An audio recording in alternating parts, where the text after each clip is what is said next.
Let me put you guys on the screen.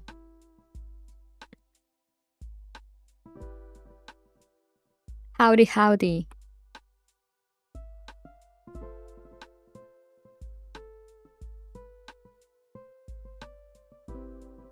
Happy birthday. Thank you.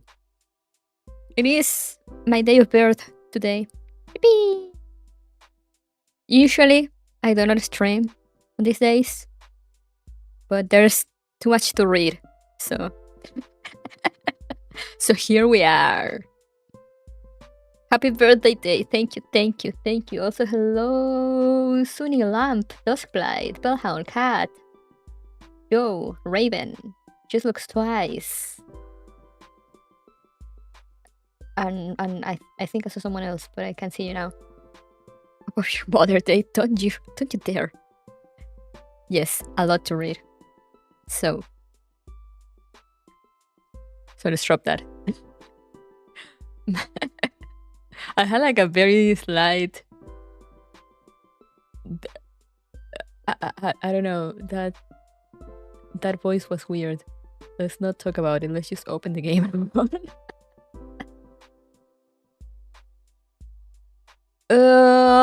Girls, Frontline there is.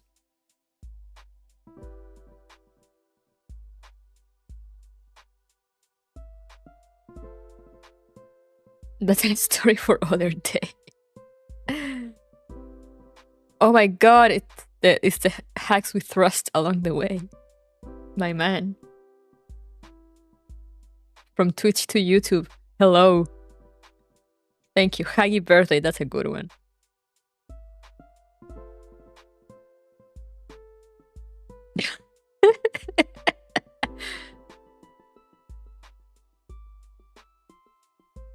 Has 4 reading notes in a row. Oh, we're gonna be reading so much tomorrow. But yeah, sorry, also, I was ready to go at when I said 10-15 minutes. But then I sat on my computer and I was starting everything, and I saw people talking about one of my favorite books, and I was like, yes, read it. And I had to scream a little. But now here we are.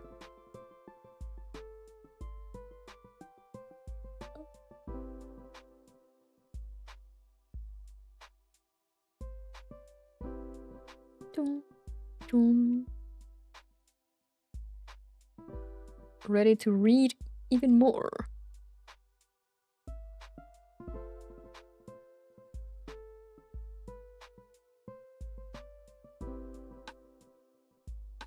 Wait, I just saw...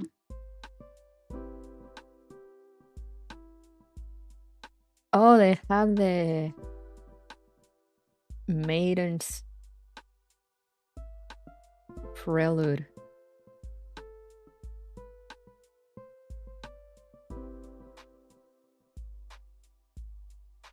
Is this... Oh, I like a few of these ones.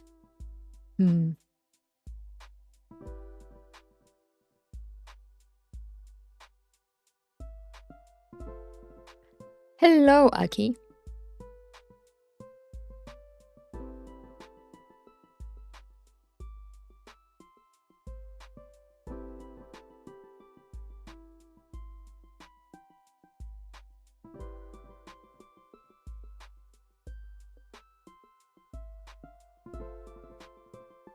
Oh, they have Hermes skin with the wings.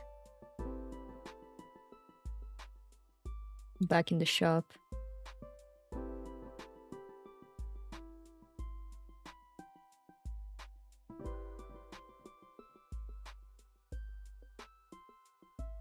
Oh, this is a nice one for QVC.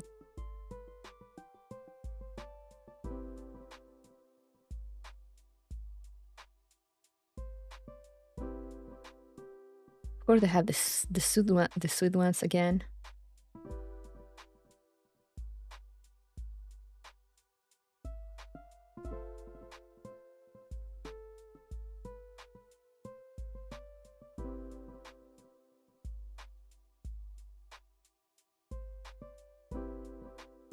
Oh god, SL8.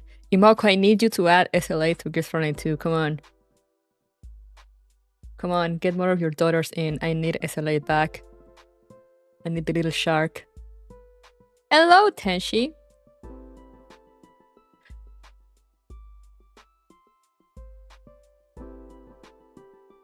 I'm going through the available skins in the shop now. You can't see, but I'm going. I'm seeing what's on sale again.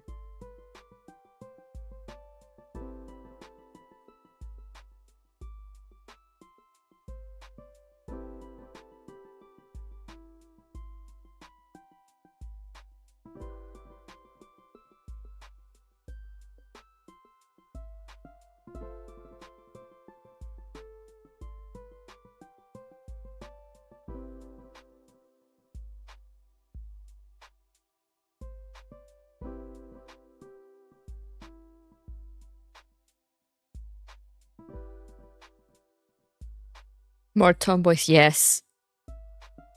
We need more tomboys.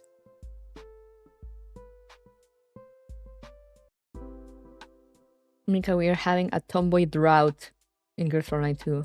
Please.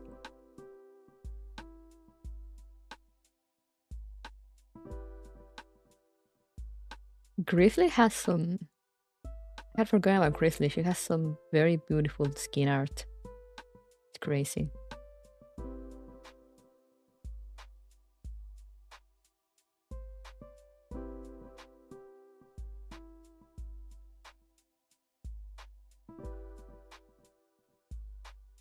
Oh, the G11 kimono is back.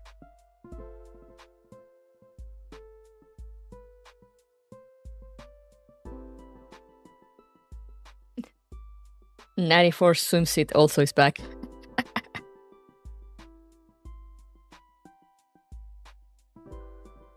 You have the most tomboyish tomboy. I mean, I guess. I mean, the thing is, you know, Voimastina, it's kind of a tomboy in personality, but like not so much in looks. I mean, actually, I mean, she kind of is, but not really, because, you know, she's not really like boyish. Because for like, you know, I feel like to be like a tomboy, you also need to like have the energy of one. She doesn't really have the tomboy energy. She's just very big and strong.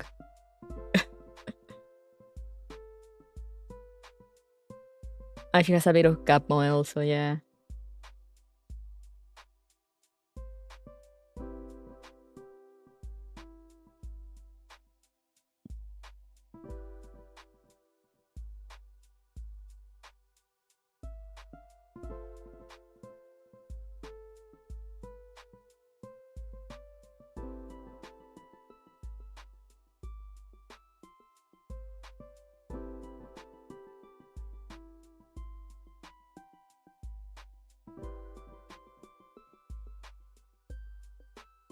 It's not only about the build. I feel it's also like, you know, it's a mix of everything. Like, you know, a certain types of build.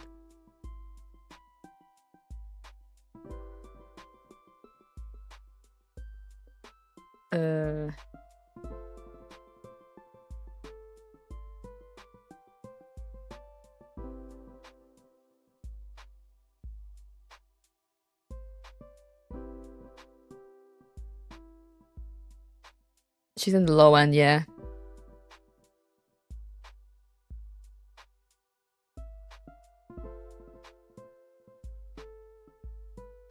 Liva will be a tomboy because you stay to give her permanently that bob cut. Yeah, exactly. Liva has tomboy energy. You know, that's why she just looks good in the with the short hair, because it, you know, it doesn't feel out of place for her, because she kind of has tomboy energy. Not just for being flat. It's just a thing of like, for me it's like a mix of like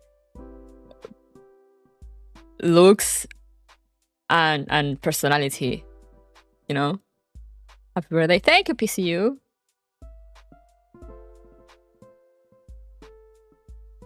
And like, you know, Levi just gives me the tomboy vibes.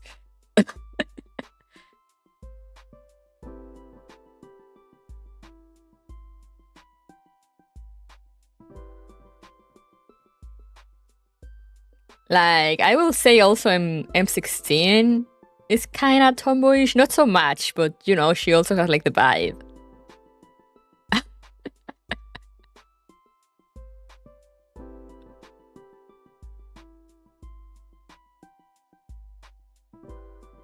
It's just a thing of having, like, I guess you could say, like, boy energy.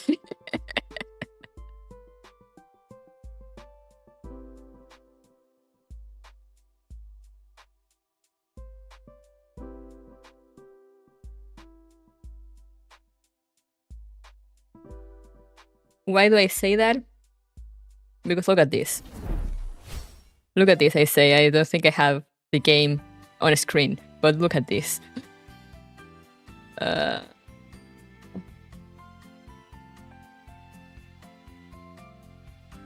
Look at this.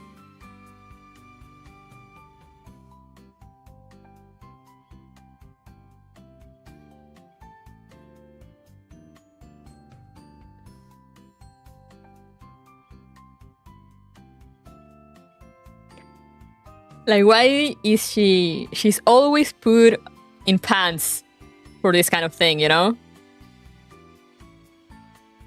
So yeah, she does have the Ikemen energy. Yeah, actually, yeah, you're right. M16 will be more of an Ikemen. Meanwhile, Levi will be more of a tomboy. They're just different scales for similar things, you know?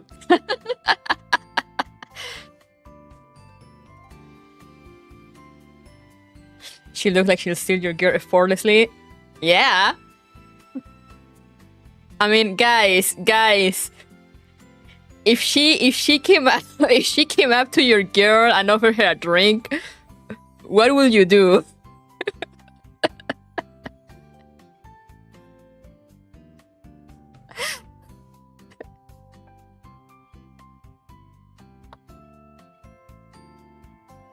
Soon.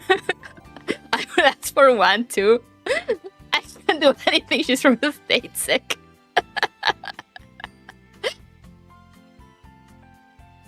I will be sweating bullets. Drink with her. Like this waiter comes up and starts hitting on your girl. What you do? I'll buy your dinner also.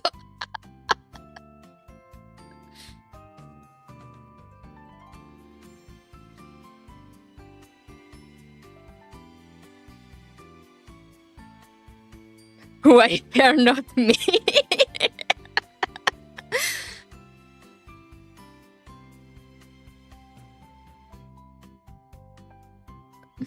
Joe fighting his girlfriend for M16's attention.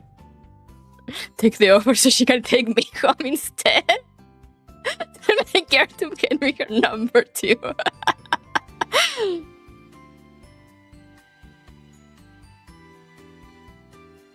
I'm like, damn. Yeah, PCU with that big brain move, man.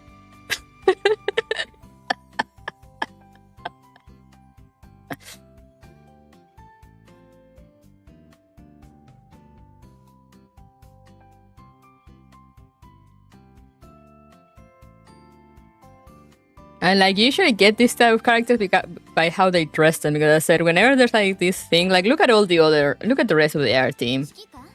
Even AR-15, who also kind of has, in my opinion, AR-15 also kind of has some energy.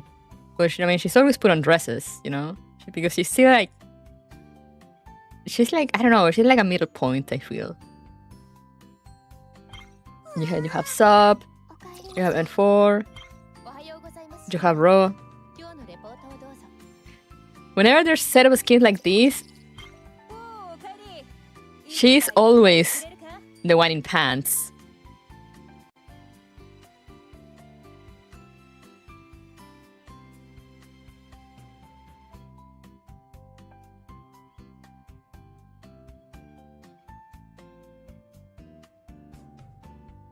Like, let's go to...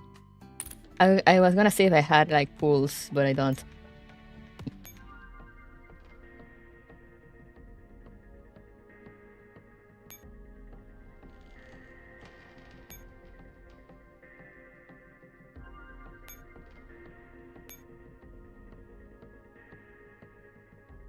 Wait, no.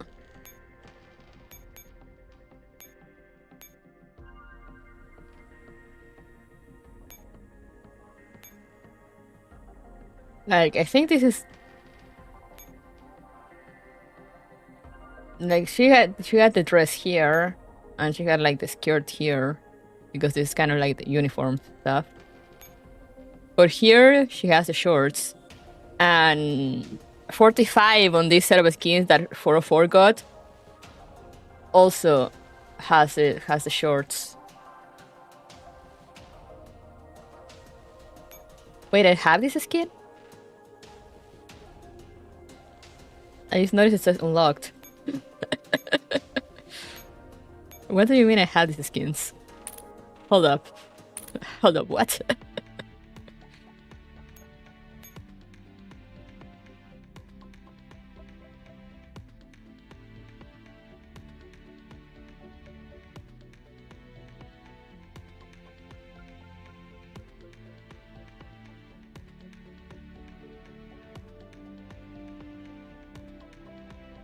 I know there was a way...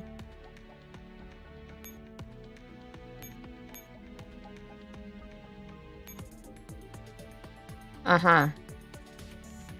Like, look at this one. You can barely see it, but like, you know, look at it. And then this one now.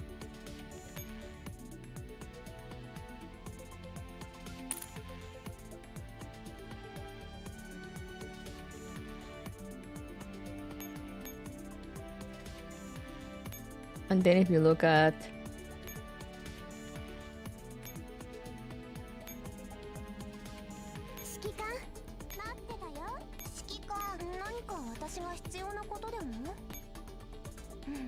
Like, here she's wearing long stuff. They put, you know, they put her in shorts here. Which the others don't have.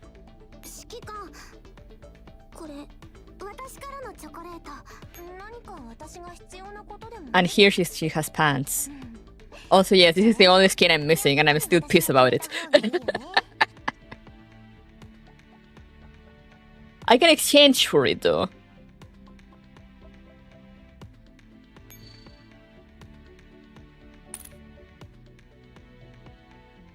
Hmm.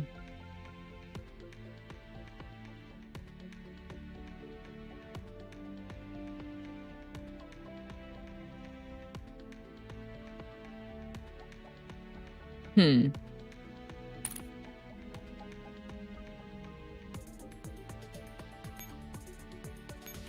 何か言いましたか？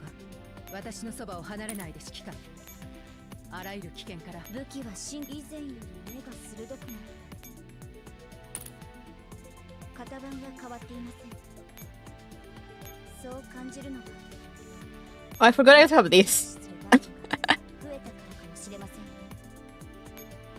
This one I really like for roll, so.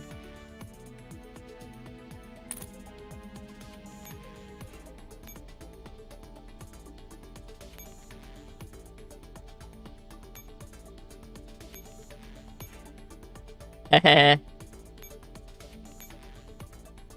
私のチョコ、指揮官、ちょうどいい時に来ましたね。今から本物の戦術人形の実力を見せて差し上げます。お菓子がもらえる？ちっちゃくせっかくのやメリークリスマス。私って昔のことを忘れてるのかな。ちょっと待って。けましておめでとうございます。指揮官にとっての家族が何なのかわからないけど、指揮官にとっての家族が何なのかわからないけど、あの子たちを守りたい気持ちは私と同じだと思う。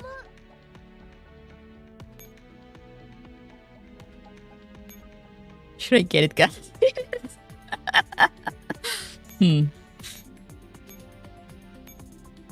She's showing tummy. We'll have to think about this very carefully. Do it!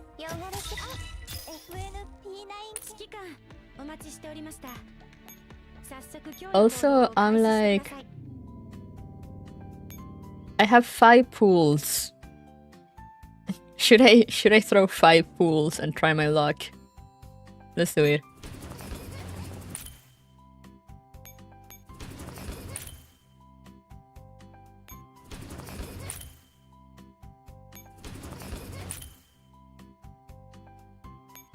And the last one. No thinking, just do it.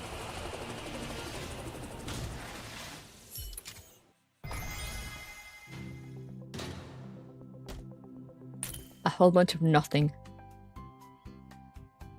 More chairs for the burning base. Oh yeah. But yeah, guys, you're right. I should do it.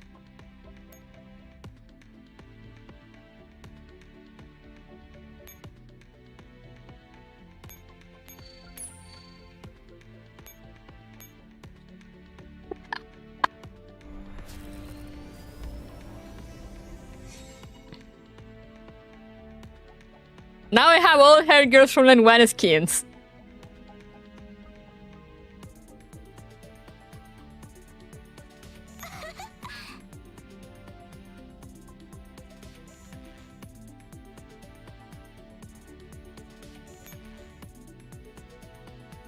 I forget they have these.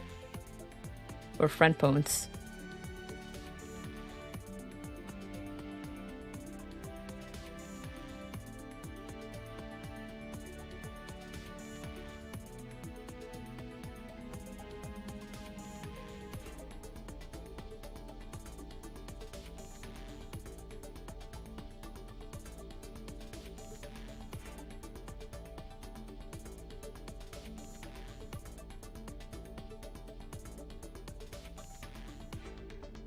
Gonna contribute with a responsible adult choice. Oh yeah. I'm like, I barely spend money in this game anymore, you know?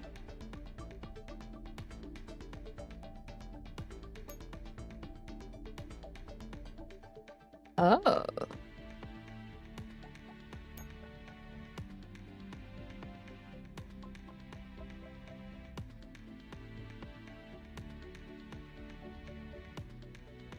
Do you guys remember? Do you remember?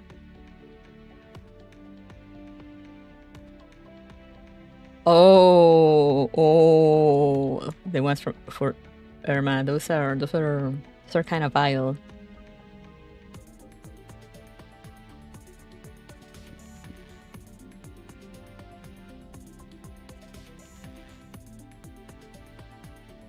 Tactical reindeer. What's this?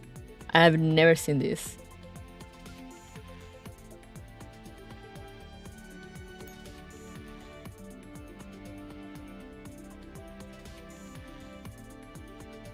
Oh hey, they have some of the icon frames. This is 416.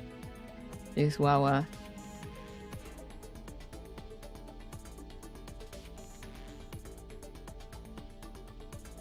Who is this? Goose Hunk?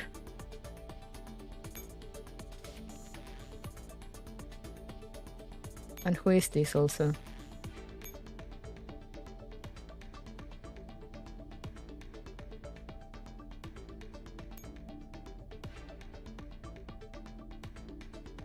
Oh my god, they have the Sea of Flowers.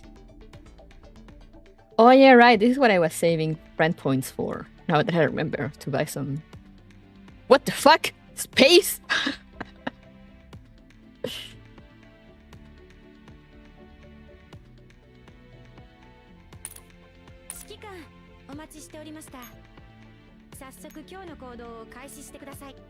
Oh yeah.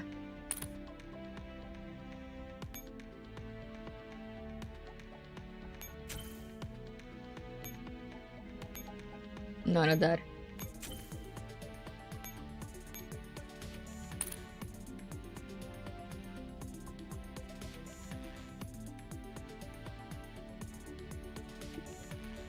Wait, hold on. Why do I have so many Discord notifications all of a sudden?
Oh, okay, I see what it is.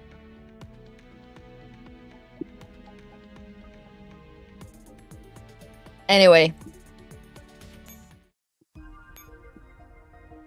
Let me put some more handguns in production.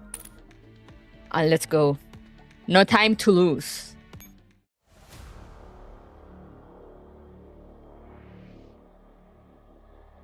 Where were we?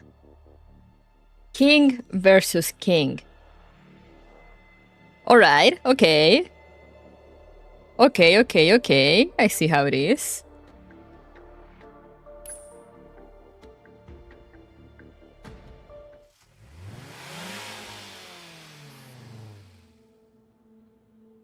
Oh!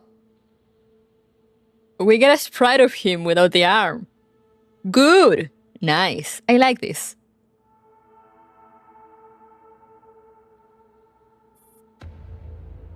His severed arm still throbs with pain at the stump. Commander. He does not hate the doll who took his arm. In fact, a mere doll is not even worth his hatred. Things are not supposed to turn out like this. It is not just a single arm. He is not supposed to be here at all. He should not be here. To hell with the Earth. To hell with the URC. To hell with that damn investiture ceremony. None of these nuisances have any place in his life. He is meant to become the Adam of the new world. Okay, sure. He has reached Max Lulu. Flashback 3 days earlier. Mr. William, the Earl has left a message for you.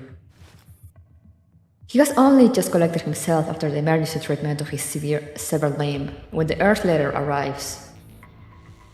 You can already guess its contents, yet he still takes it at the agent's origin.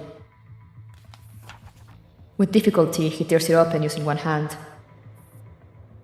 At that moment, he suddenly realizes he will have to live with only one hand for the rest of his life.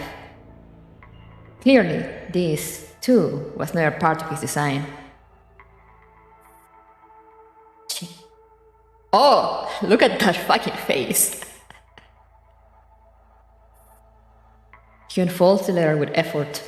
It is handwritten by the Earl himself, weighty despite its brevity. Venus has been recovered. Earl.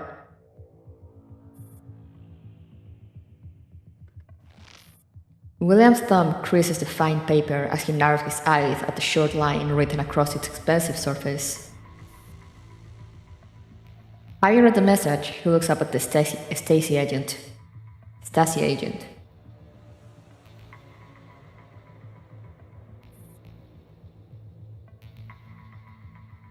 Has the assassin been captured?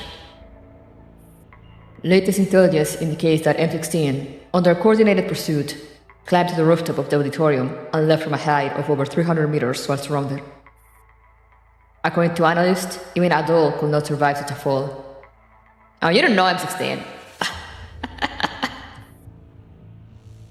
Stasi operatives are conducting a full sweep. There should be news soon. So it escaped. Impossible. Our calculations. Did the Earth send you here to argue with me? I have dealt with this vermin for years. Do I need a lecture on the combat capabilities of Griffin dolls from you? William raises a brow and fixes the agent with a direct stare. The man swallows under that gaze. The air has also tasked me to return with your verbal response. William closes his eyes and thinks. The air's intentions are not difficult to grasp. If anything, it would have been more unusual if he had not done this. But after such a long and bitter conflict, suddenly speaking of reconciling him with the commander, William cannot help but feel repulsed by the idea. Vermin and vermin. Vermin are vermin, no matter how strong. How could he ever stand alongside them? Over the years, the commander has ruined far too many of his plans. Even Lunacia. At the thought, Lunacia's voice echoes faintly in his ears. When he opens his eyes, she stands before him, smiling gently. Then she nods. The vision fades again. His sister's meaning is clear. Tell the heir I will abide by his arrangements. I am willing to make every effort toward reconciliation, should the heir require it. He does not look at the agent as he speaks, instead gazing toward a corner of the fireplace, the place where Lunacia vanished. His tone is cold, stripped of all emotion. His remaining hand crushes the letter until it is wrinkled and nearly torn apart. The agent does not notice any of that. With one final nod, he bows and departs.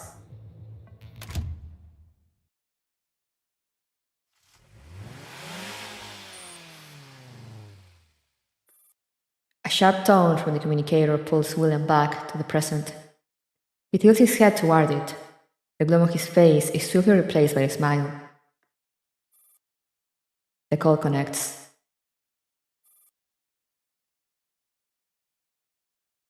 I'm still not used to his actual name.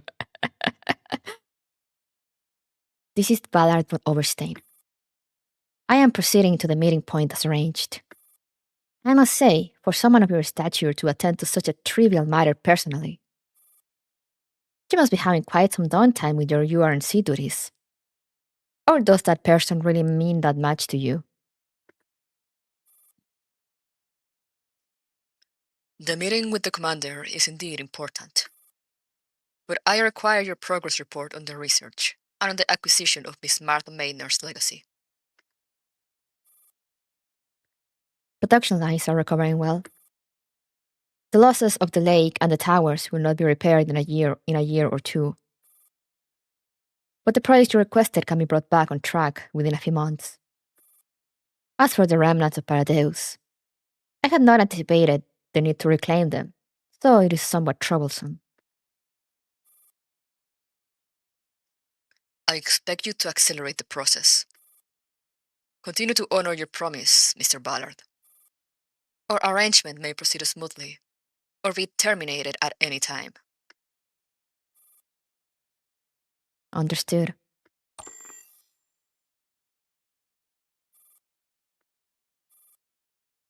The moment the connection severs, his expression darkens again. Damn it. It should not be like this. He has never prepared to gather the remnants of Paradeus. Never imagined he will still be entangled in these mundane affairs. All because of that pest. That damned.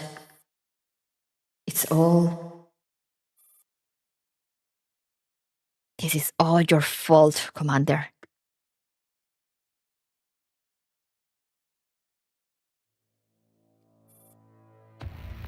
Yeah, like, how does the heir think he can get both William and the commander to get along or cooperate?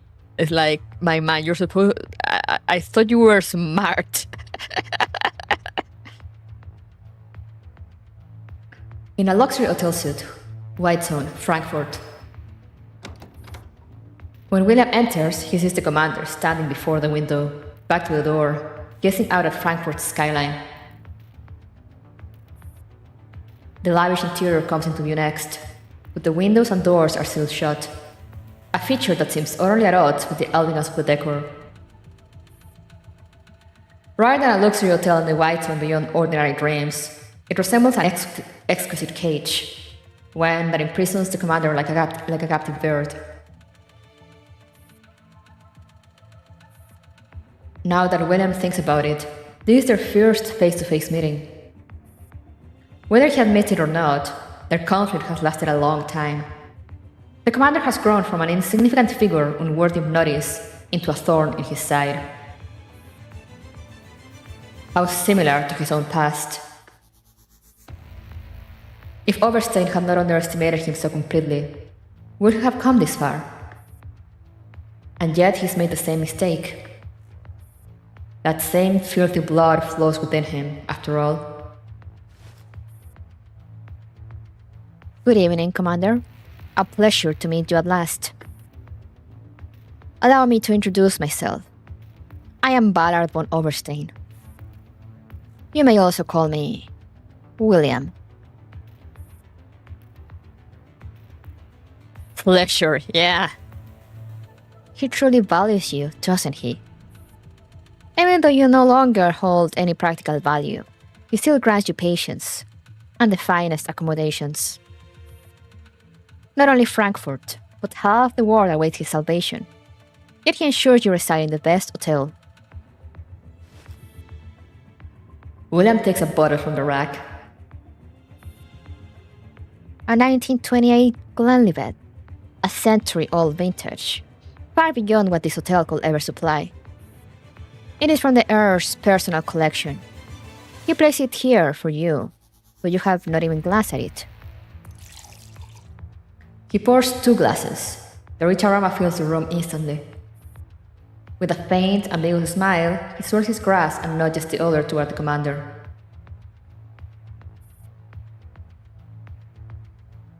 Fine liquor stirs the heart.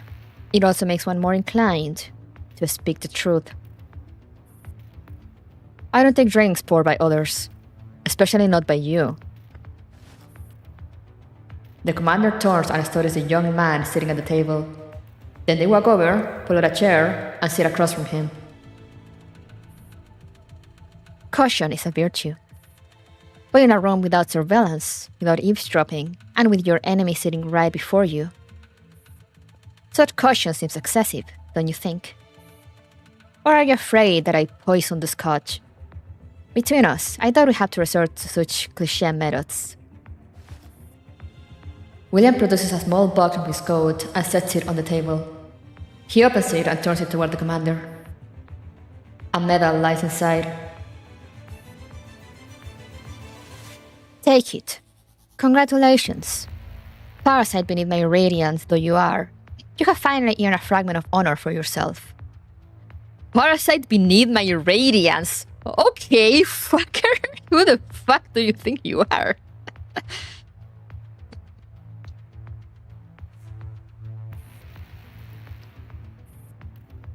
The commander peers at the gleaming metal, then lowers her head and lets out a soft, relieved chuckle. I once thought I was unworthy of this medal. But now that I met you, I believe the medal is unworthy of me. You think you are the one moving the pieces. In truth, you are not the king, nor the rook, but merely a pawn pushed to the front on the heir's board. Learn to stop while you are ahead, Commander. Know what you may take, and what you should never even touch. You sound as though you believe you are any different. The faint mockery in the commander's smile phrased William's already fragile nerves. If I am a piece on the Earth's board, then so are you. He wishes for us to make peace, so that we may remain obedient within the squares he has drawn. The commander lifts the glass William has poured. The bright liquor sways within, reflecting in their eyes. Neither of us wishes to be an obedient piece, so we discard him and set up a new board. That's your aim, then? I hear your return was rather pitiful. A strip of all support, like a bird with broken wings. I am curious, what sustains you? What makes you believe you can fly back into this cage you destroyed? For your hatred? For this arm? William grips the sleeve where his other arm once was. Frankly, the price is too small. So small it makes your hatred seem cheap. An arm is indeed cheap, but we both know you have lost far more. You're only sitting here talking to me because what you truly care about, what you truly want to know is something else, no? I don't know what you mean, Commander. Such insinuations are neither wise nor polite. I have seen her. The commander's soft and nonchalant words make the very air in the room freeze over. William's expression does not change, but the knuckles around his glass whiten. Hair. That's rather vague. We both know many hairs. The one who makes you willing to set aside the indignation of losing an arm and come to probe me. The one who drove you to commit all those unforgivable atrocities. The one for whom you will give everything and more, yet could never keep. There is only one such hair. William sets his glass down sharply. He stares at the commander, then suddenly smiles again, as if nothing has happened. Are you trying to provoke me? Using a runaway creation to test my limits? That's unlike you. I expected more directness. But this is vulgar and pointless. I simply think you will want to know what kind of scenery a meteor you ignited with your own hands saw before it fell. Oh yes, she asked me to deliver a message. William leans forward. His remaining hand clenches into a fist. Go on. She says she wants to go home. William's pupils constrict violently. Home? She was born from me. I created her. We are the only family she has. We agreed. I am her. She says she has seen countless paths. On each path stands a Ballard von Oberstein. Some become devils, some scoundrels, some nobodies. But on none of those paths is there a you, who is the little Bill she seeks. The commander's tone remains even, like they're simply stating a fact. So she is going somewhere without you. Oof! Oof! That is her home. William's fist slams the table. The composure vanishes, replaced by rage and malice. His breath quickens. He glares at the commander, his voice rising uncontrollably. Lies! All lies! What do you understand? A worthless pawn, a coward hiding behind others. You know nothing of the greatness of my sisters and my design. The commander remains seated as they calmly look up at the agitated William. You're right. I don't understand it. The words pierce like a blade. William circles around the table, closing the distance, his features twisted with rage. Oh, hey there. We're creating a new world. A perfect and absolute order. I gave her form. I gave her will. Together we will purge this rotten world. You, the air, all the remnants of the old era. You belong in the garbage heap of history. Only I remain. I am the one who wins. He stops before the commander, chest heaving. He looks them up and down with unhinged eyes. Suddenly struck by a thought, he shouts accusingly. You planned this meeting from the start. Why are you here? Not for peace, not for revenge. So what do you want? To mock me? To savor my failure? Or do you seek something from me? The commander stands slowly and looks William in the eye. Their gaze holds no triumph, no mockery, only cold pity. The commander's reply is soft and level, but it is clearly audible over William's ragged breath. I came to confirm something. William phrases. To confirm whether you are still that William. The commander pauses, as if they are about to pronounce the final verdict. Now I have my answer. You are. And you are a lunatic beyond saving. William's face twitches. A low laugh escapes. The chuckle then swells into manic, hysterical peals that echo with pain and ecstasy.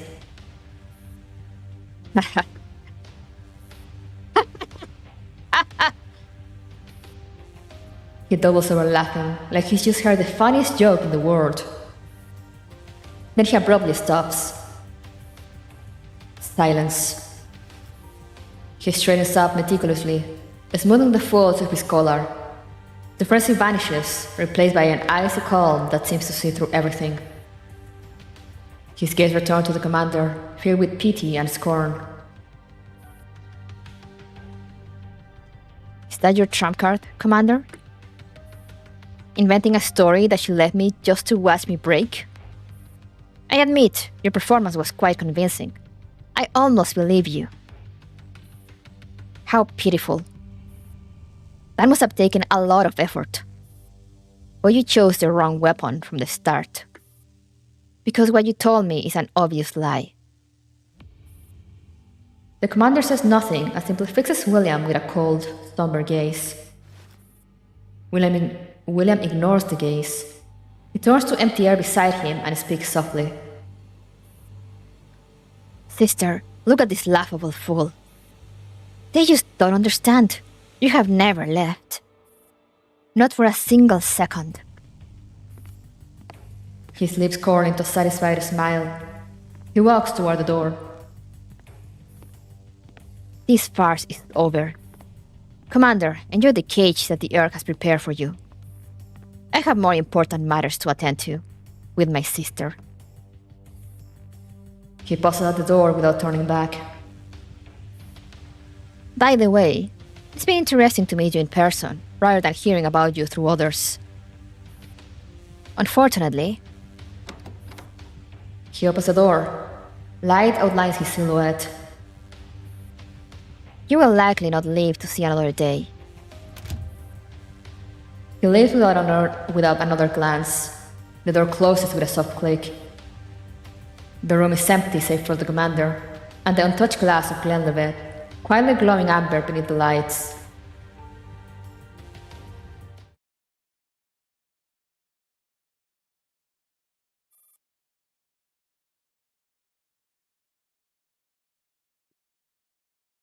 He is absolutely the Lulu, isn't he? Late at night, William is reading a research paper.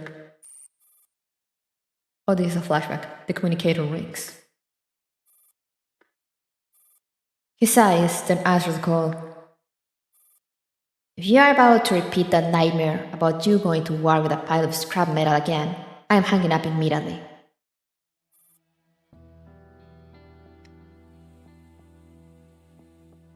No, Bill.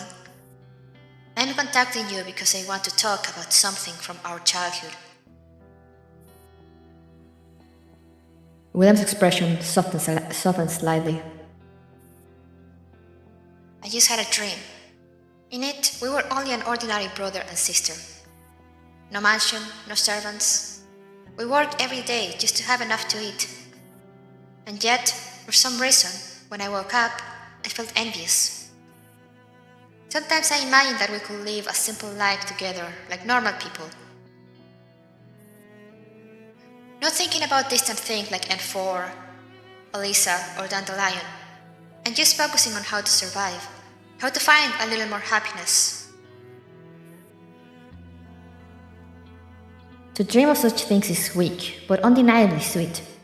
Just you and I? Bill, it's not too late. What are you trying to say?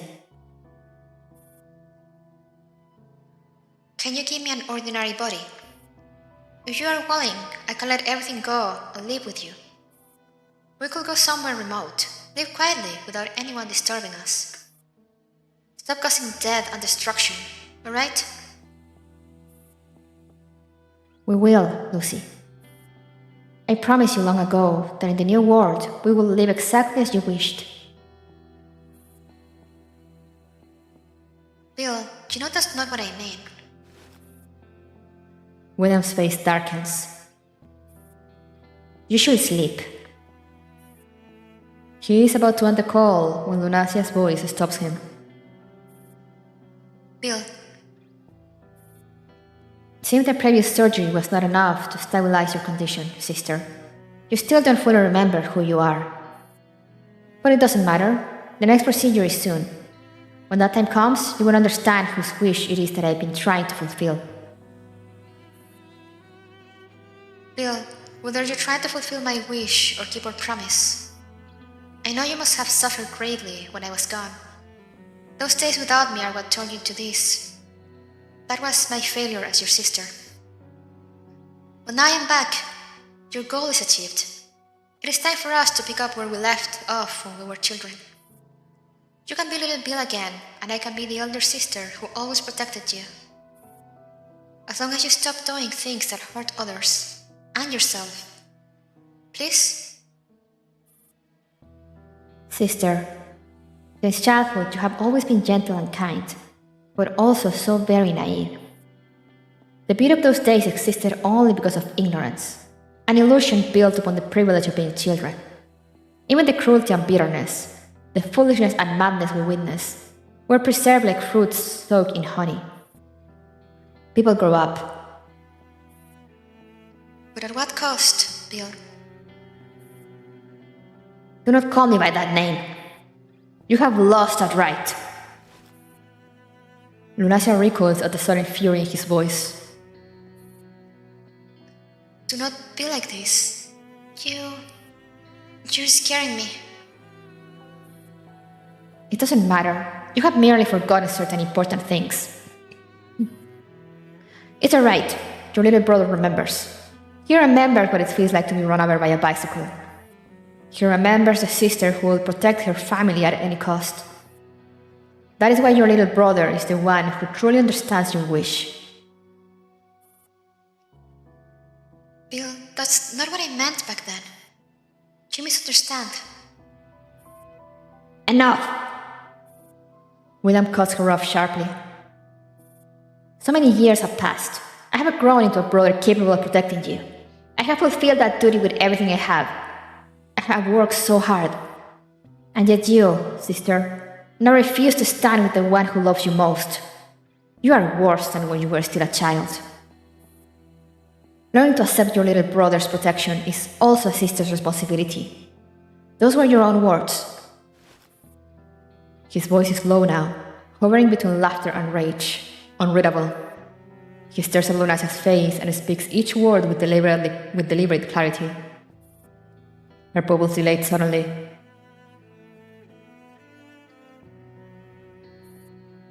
will protect you. I will protect your ideal, as well as your promise. Damn, okay, dude.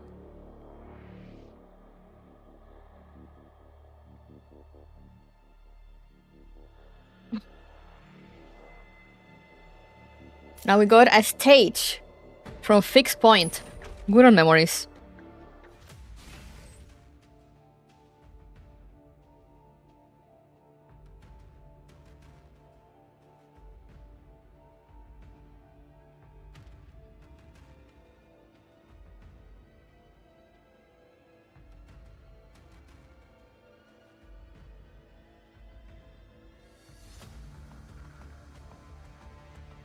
Brother of the center. Very normal brother behavior. Oh, yes. Oh, yes. Oh! I remember this map. I mean, I don't remember this map, but, you know, I remember the layout of this map.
When Fox something wanted to pick Leo's family love.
Alright.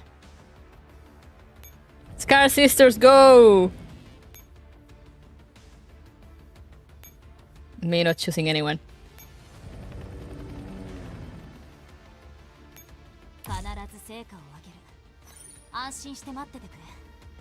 Eliminate all enemies on the map.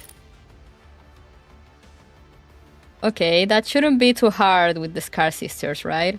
Also, I see there's a lot of the little guys that have the eye. So let's go get that one first.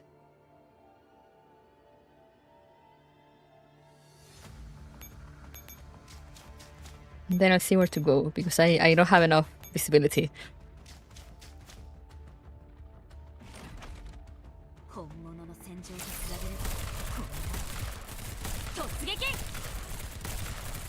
You're going to move to Alabama? Oh my god.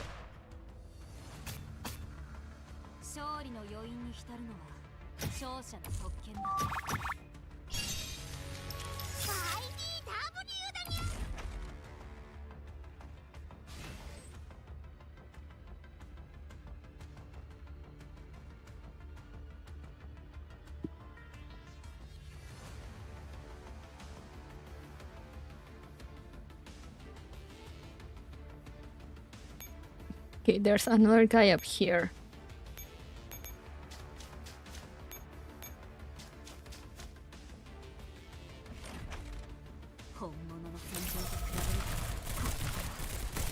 突撃私が引きつける勝利の余韻に浸るのは勝者です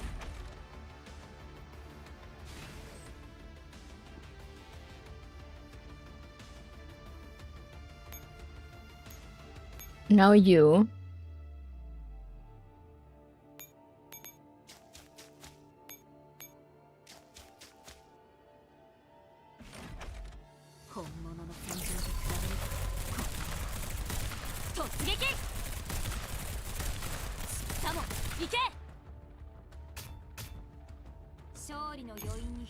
God, I love the Scar Sisters.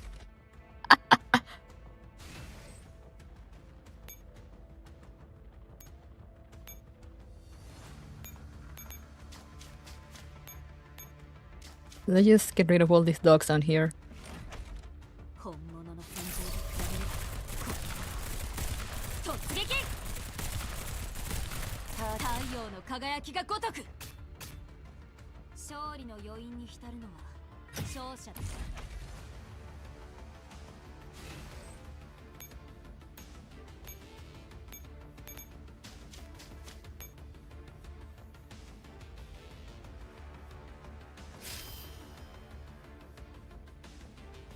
What do the control hubs do again? I don't remember.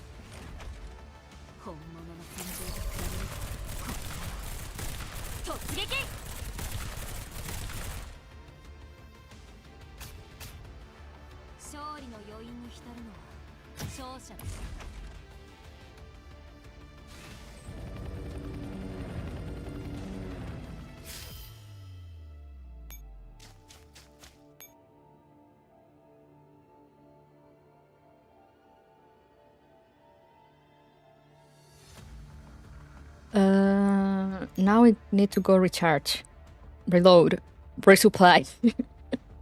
I know words. Expand the stronger Paradeus unity. Oh.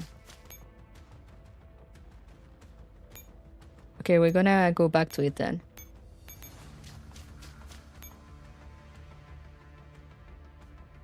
I think just stepping on it did something though.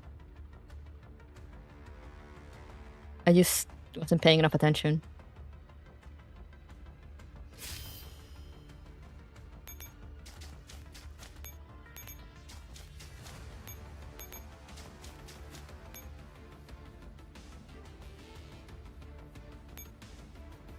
Oh, there we go. Yippee!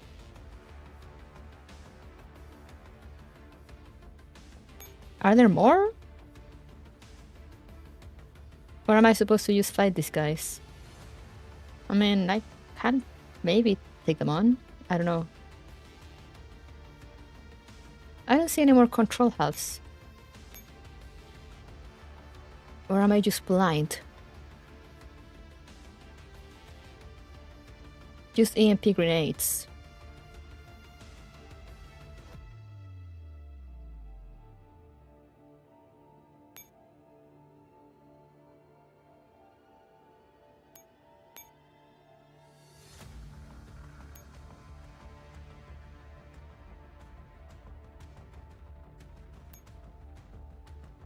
Up north? No, those are EMP grenades. Oh, there we go. What will it take me to get there? It's gonna send me through the... Do not send me through the big guy.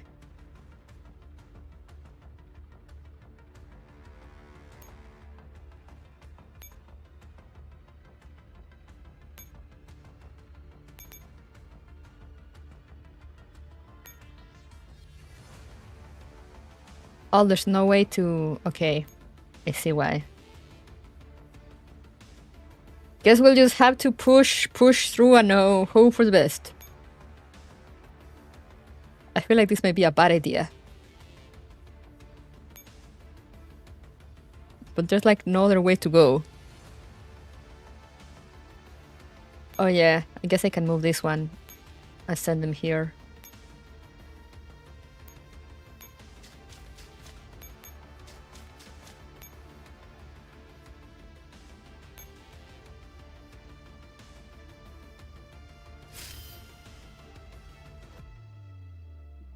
When has this a bad idea ever stop the commander? True.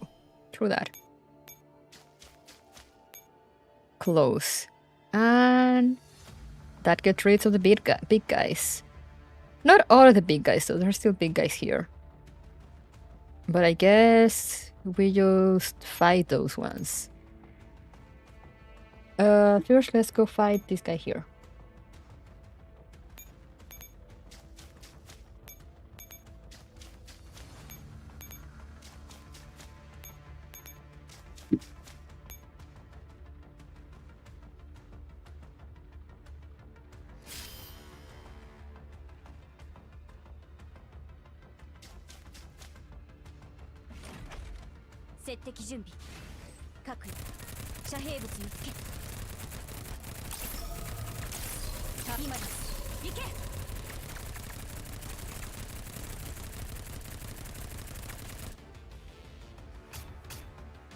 まだ終わっていません。警戒を解かないように。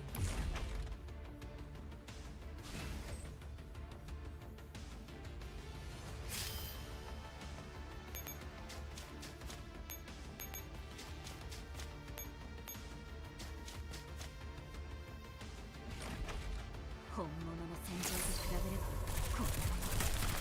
突撃！月は満ちた。天は私たちを見放さなかった。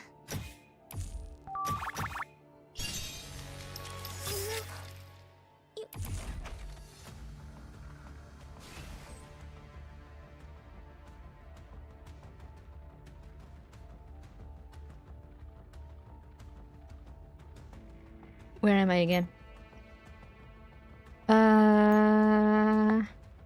Get this guy.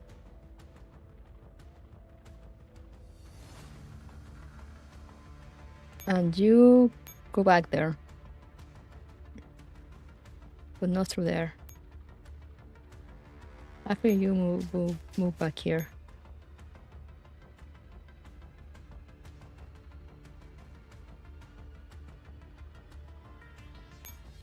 And now you go fight this guy.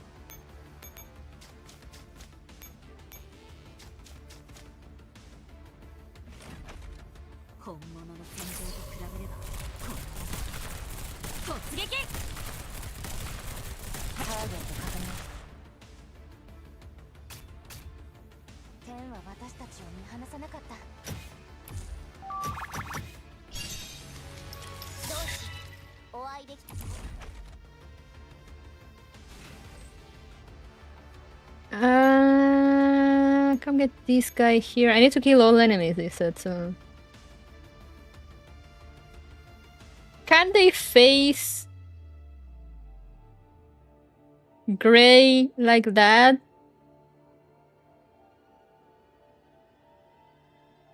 Let's not risk it.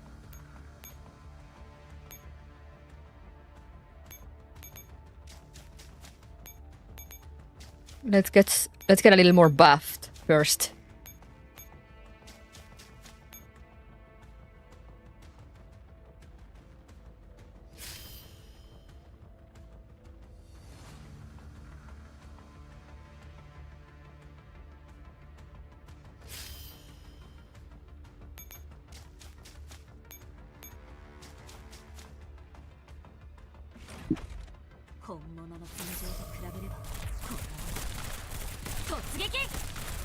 I'm like, do they really mean all enemies? There's a lot of enemies.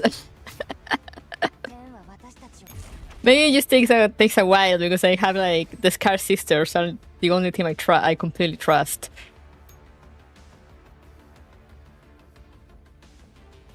Let's go reload.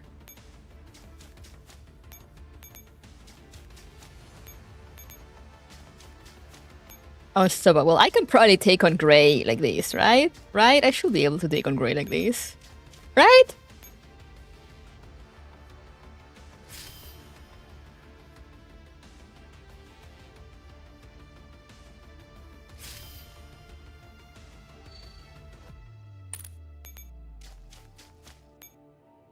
What about these other big guys though? Can I get rid of them? Aha, I see you there.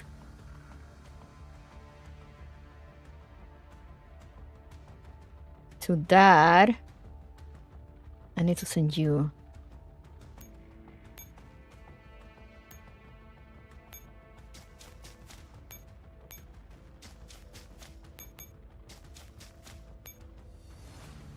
They can probably take this guy.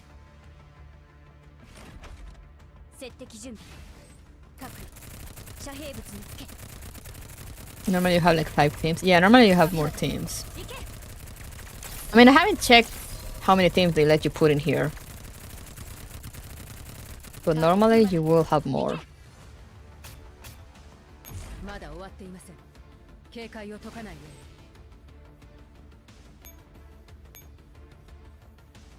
There we go.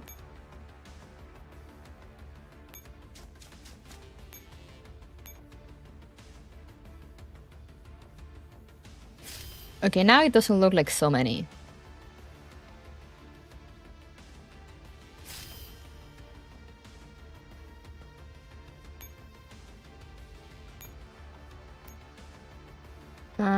Let's get you. Sure, let's go through gray. It should be okay, right? It should be okay. It should be fine. I have many buff.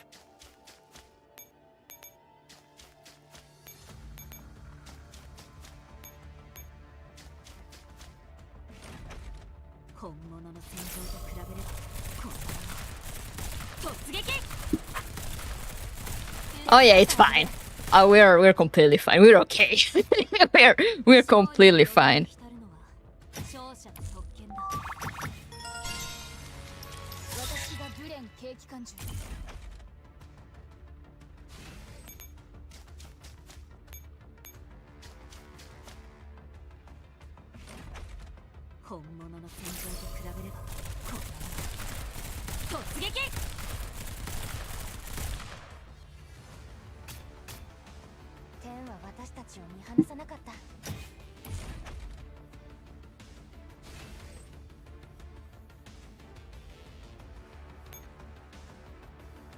There's a resupply thing here. So let's go there. Instead of going all the way down. We're almost there, guys.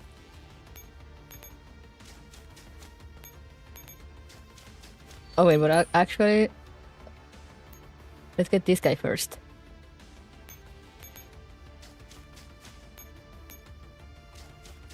And actually, should probably get that other guy over there first too.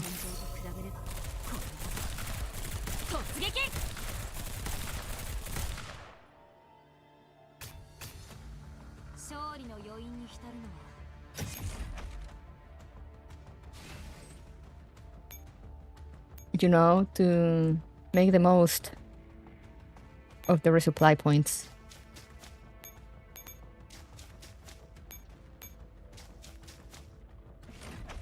Legendary. Totsugeki.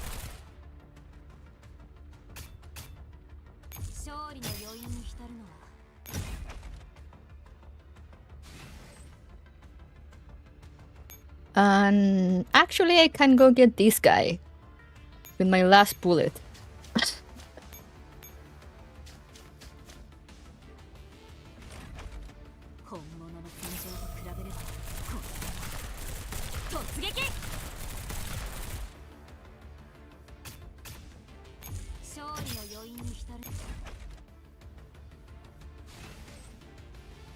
And now we go resupply. Before getting rid of the last few guys. There's only 2 left, I think.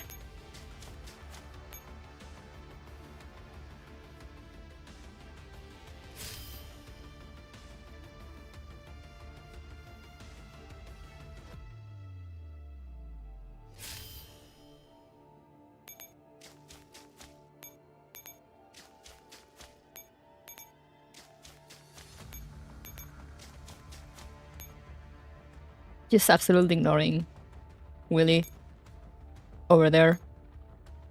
And now I get you.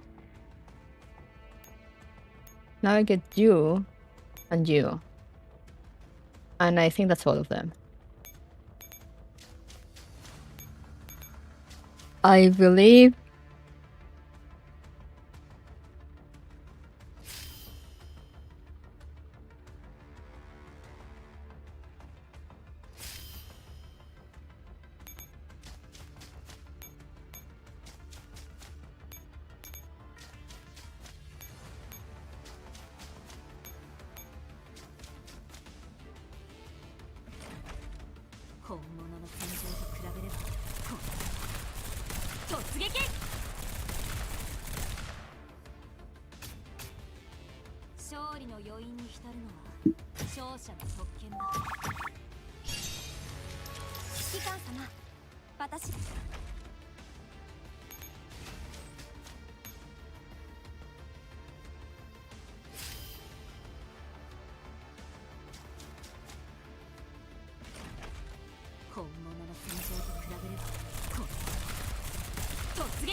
Reggie!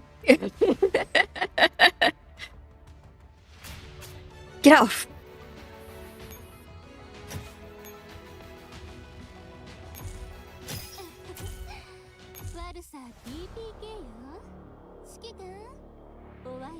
Why are you stretching over there?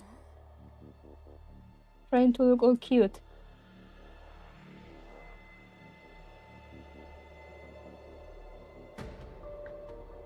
PPK jump scare.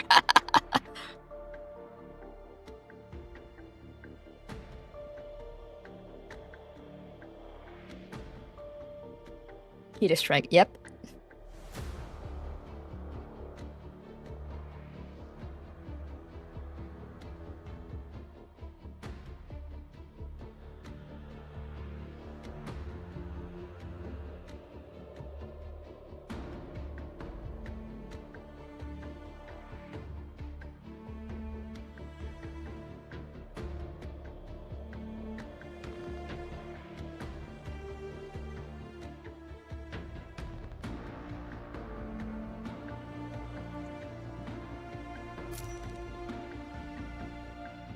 Oh.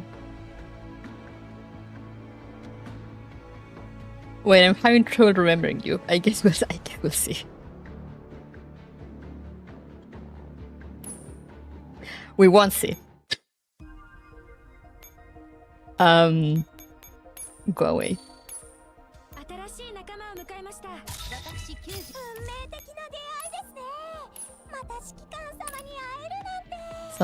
Someday I will get Maggie. Yippee!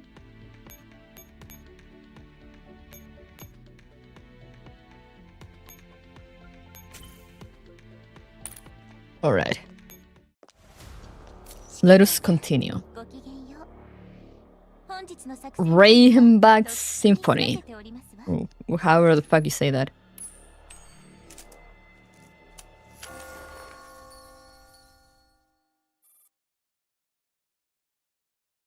William returned to the family estate that once belonged to Rudolf von Oberstein, signifies his inheritance of yet another piece of Rudolf's legacy.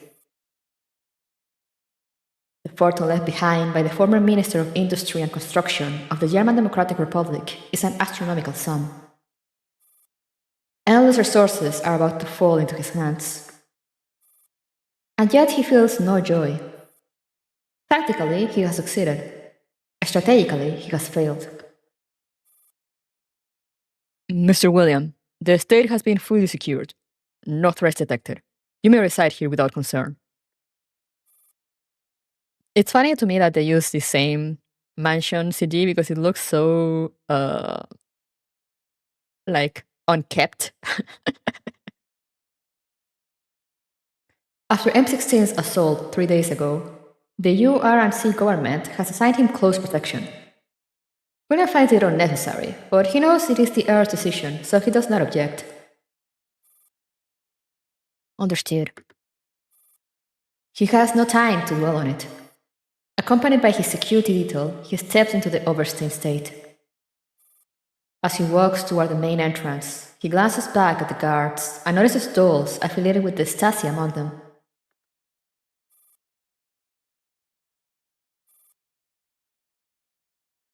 How have I fallen so low as to be guarded by such things? I do also like that he's still bloody. Yeah, like, apparently his arm was treated, but no one bothered changing his coat. It's like, you're gonna keep that bloody coat on. He passes through the foyer and enters the house. Returning to his estate, stirs no nostalgia in him. He goes straight up to the second floor and into his room. Seated before the desk in his study, he gazes at his own reflection. After all these years, what have I truly been fighting for? Don't quote that song at me, don't you dare! Hello, Jared.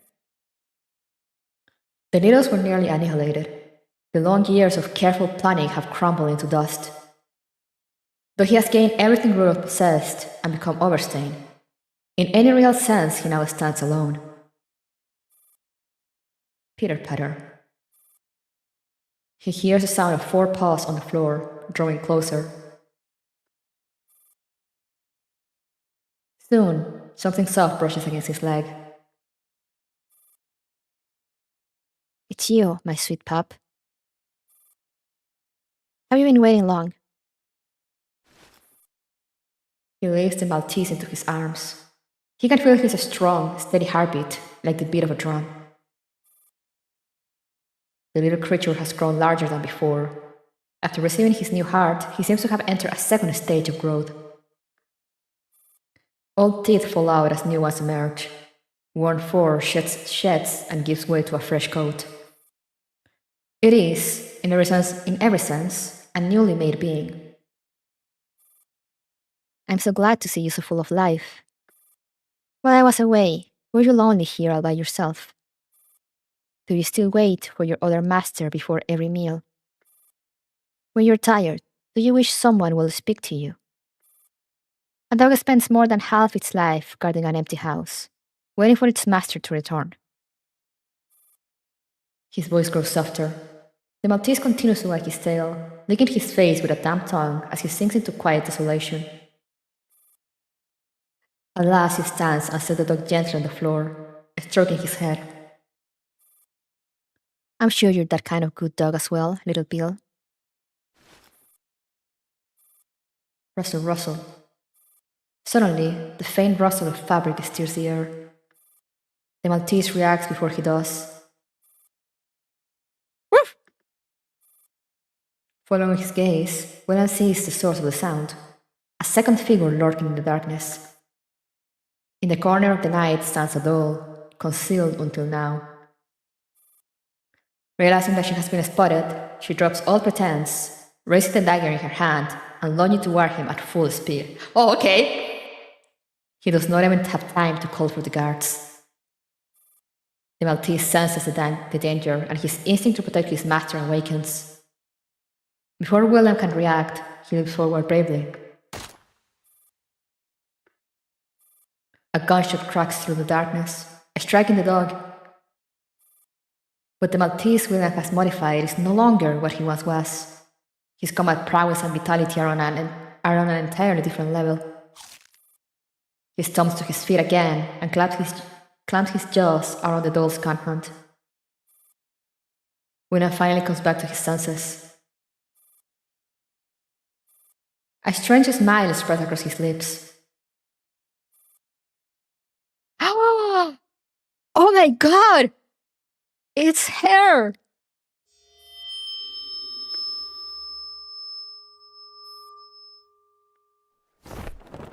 The doll seems to realize something.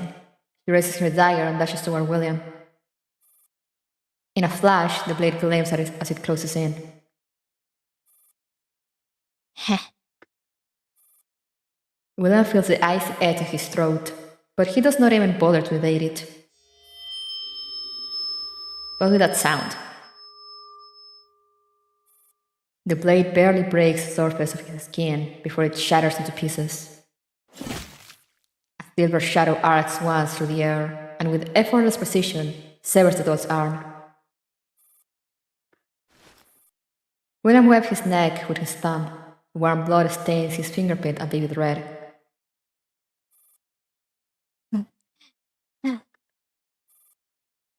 The attacker is a Stasi doll agent. Her eyes are dull and vacant. He may not be a doll expert, but even he can tell she got hacked. Hearing the commotion, the guards rush in and pin her to the ground. Disgust wells up inside him, towards these filthy, incompetent fools, towards this insolent doll, toward the trash that dares place him in danger. Soon, Stasi operative approaches to offer an apology. William presses a hand to his neck. Someone has draped a blanket over his shoulders to calm his nerves. His gaze remains fixed on the blood pool on the floor. The Maltese that had been nuzzling his leg moments ago now lies lifeless. My sweet pup, you've done well. I am unarmed. You are a faithful and devoted good dog, far more useful than those trash. The guards take in the scene and quietly withdraw. William gathers the dog into his arms, offering him some final warmth as his life fades away. Good boy. Death is merely a temporary mercy. This filthy world does not deserve you. In the new world, I'll be with a new you and a new sister. We'll be together again as a family. Sleep now, just a little longer, and it will be all right. After a while, the silver figure who shielded him during the crisis stepped forward. Her eyes are hollow, devoid of emotion, like a machine with no consciousness. William rises slowly and hands her the Maltese's body. Take good care of it. Also, it was you! Understood. The needle before him moves mechanically, eyes empty, but William is certain his repairs were flawless. If given a choice, he will never have selected her. Even among garbage, she ranks among the most incompetent. The doors were empty space. His sister's figure has appeared there some time ago. I am sorry, Bill. But it's all right. I'm right here beside you. Everything is over.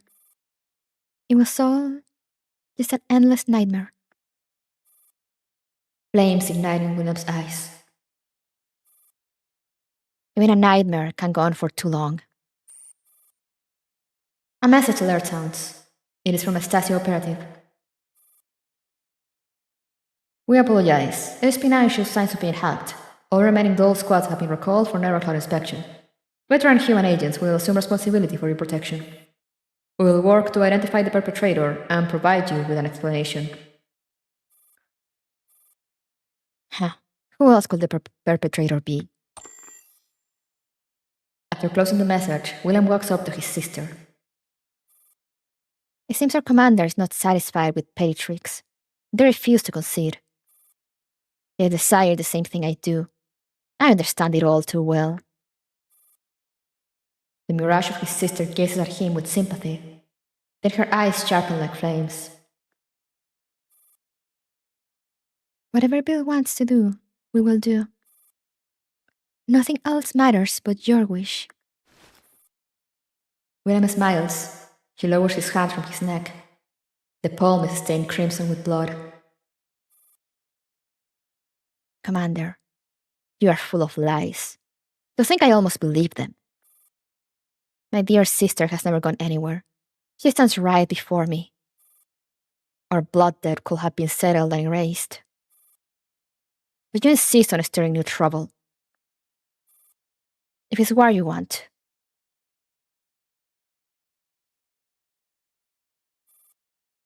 then we'll give you war. No, I do not want more war, please! It's been enough. I'm not sure this guy is completely sane. What makes you say that?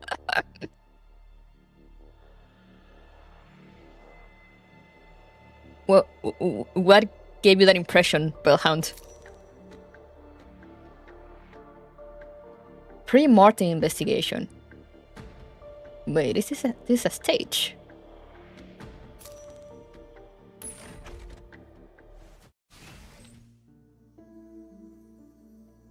Oh. I need our intruders.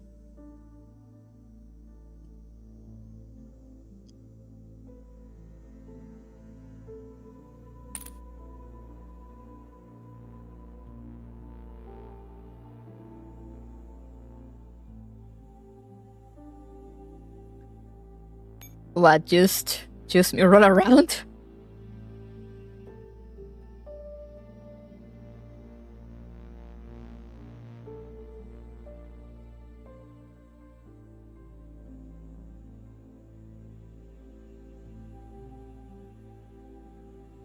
I'm not sure I can. And this means they move 2 times, right? Oh! Ah, yes, of course. Ah, Mika.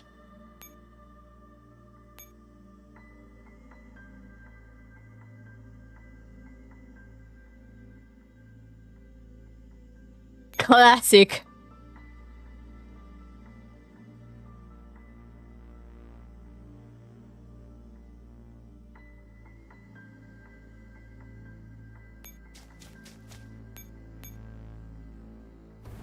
Let's get to the other airport, I guess.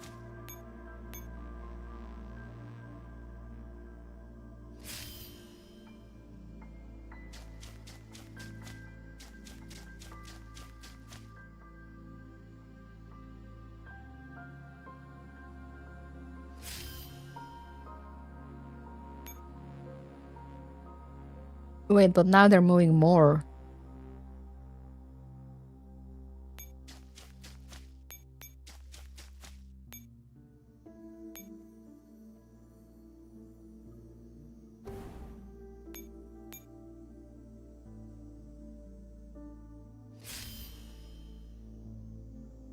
Wait, I did this wrong. I did this so wrong.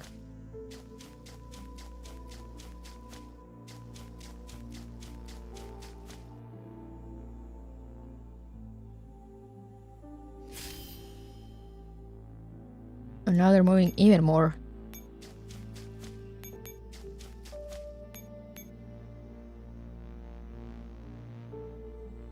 Alright, they're gonna get me.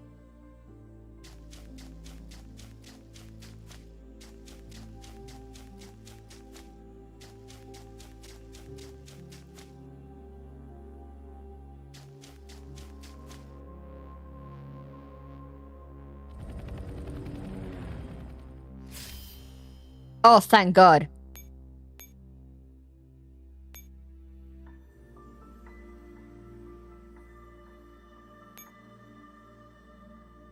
Oh, they move on their own?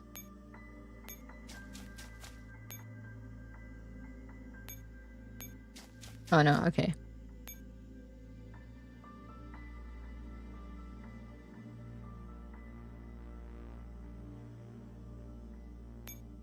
If I take the other one, do I get more?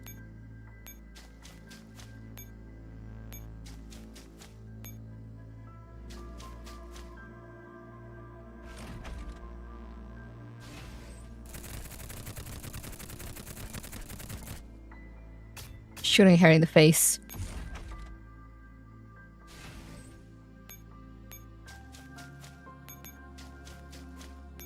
Oh, they just get infinite movement, apparently.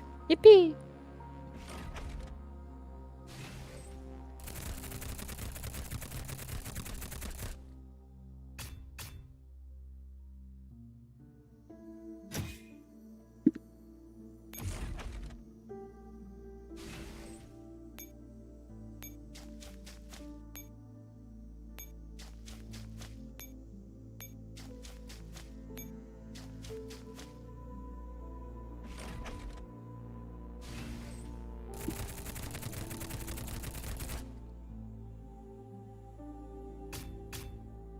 まだ終わっていません。警戒を解かないように。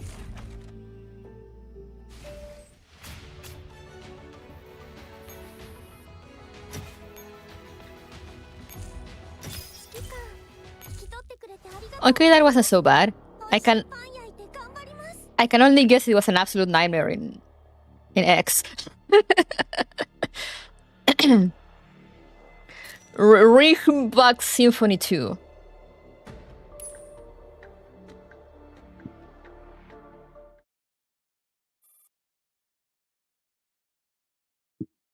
Several hours earlier, inside a hotel suite. By the window, through a thick pane of glass, the commander's gaze locked onto William's figure. William steps out of the hotel and walks toward the motorcade waiting for him. As if sensing the stare, he turns and looks directly toward the commander's position. After a brief pause, he gets into the car. The convoy starts up and disappears into the city lights. The commander picks up the communicator on the table and presses a contact to dial. Moshi mosh. All the lights in the room suddenly go out. The abrupt darkness swallows their vision. The commander then hears a faint sound stir behind them. A flash of cold steel cuts through the dark. The commander rolls aside at once, narrowly avoiding the blade.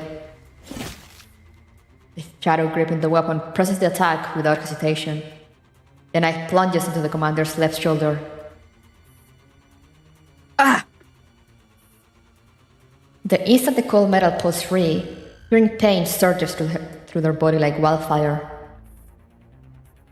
The commander tenses their muscles and slams their weight into the attacker before the blade can strike again, forcing them back.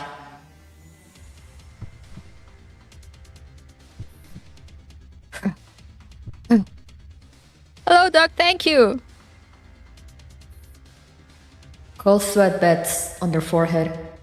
The pain in their left shoulder makes every breath excruciating. Darkness obstructs their side like a thick veil, but they can hear the attacker's heavy breathing. There is no time to think. The attacker charges again. The commander rolls sideways. The blade whistles past, grazing the back of their neck and slicing through their collar. The shriek of steel cutting cloth makes their scalp prickle. Their injured shoulder slams against the carpet mid-roll, fresh agony causing their eyes to water. Instinct overrides pain. Relying on memory of the room's layout, they duck behind the sofa. Almost simultaneously, the dagger bores itself into the upholstery with a dull thud. That's my chance! As the attacker wrenches the knife free, the commander lunges up and sweeps their right leg toward the sound. A solid impact. Their kick connects with the attacker's neck.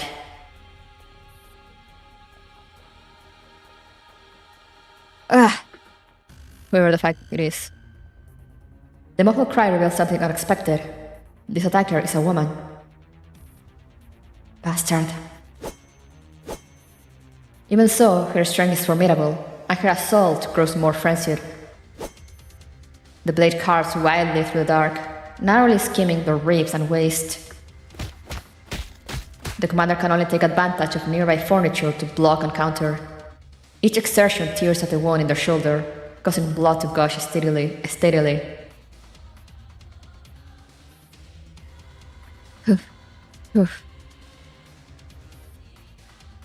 They're reaching their limit. Their movements slow. Her attacks only grow sharper. Blow by blow, they're driven into the corner of the room.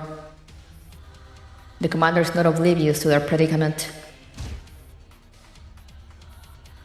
When their back slams against the wall, they know that they've run out of room to retreat. Sweat has soaked their clothes. The blood loss is making the world spin. Even standing upright becomes difficult. She senses the opening. The knife point whistles forward through the darkness. Crap! Steel strikes something impossibly hard, sending bright sparks flying in the dark. In that split-second glow, the commander glimpses a tall figure. The attacker only realizes someone else is still in the suit when a hand clamps around her throat. She hacks at the arm restraining her, but her ferocious attacks don't seem to present any threat against the newcomer. Each strike hits as though against solid iron, throwing up sparks again and again, illuminating a familiar face. Ahaha! There she is! I don't like how the power level scale the commander in this series. How is that surprising at this point? Yeah, I'm like, are you surprised that it is a woman? I see that gacha games make the commander type so powerful that it makes you question why they even need help. Oh yeah. Yeah, no, in here I really like how the commander strength is very grounded, you know, like, yes, they are strong, you know, they're good where they have their military training, they show it in some scenes, you know, they put it into use. And they've shown a few times, like, yeah, the commander can defend themselves. But, you know, they will still struggle after a while. Or, like, depending on the enemy.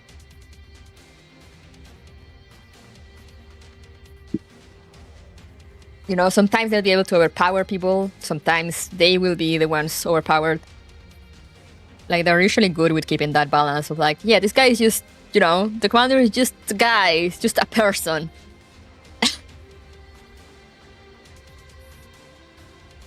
AK-15!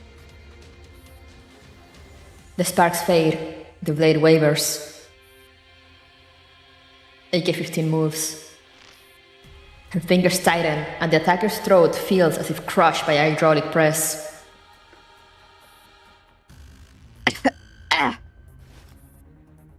Overwhelmed by absolute strength, the woman drops her knife and claws at AK-15's grip, futilely trying to pry free.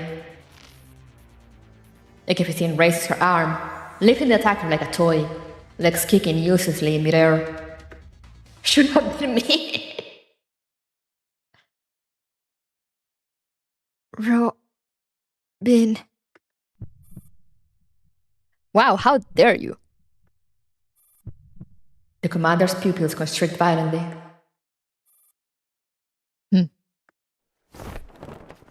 AK-15 gives the attacker no chance for further struggle. She pivots and hurls her across the room. Her body slams to the wall. Before she falls to the floor, AK-15 closes in and drives a kick like a cannon shot straight into her throat.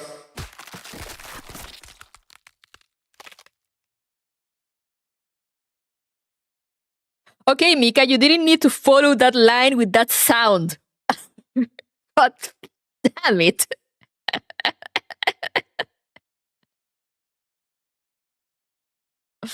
Crunchy. Yeah, that is fatality material for real. In the silent room, the sound of bone snapping is unmistakable. The attacker who had moments ago assaulted the commander so fiercely is now pinned to the wall by AK-15's single leg, motionless. With the danger past, the commander's legs give out.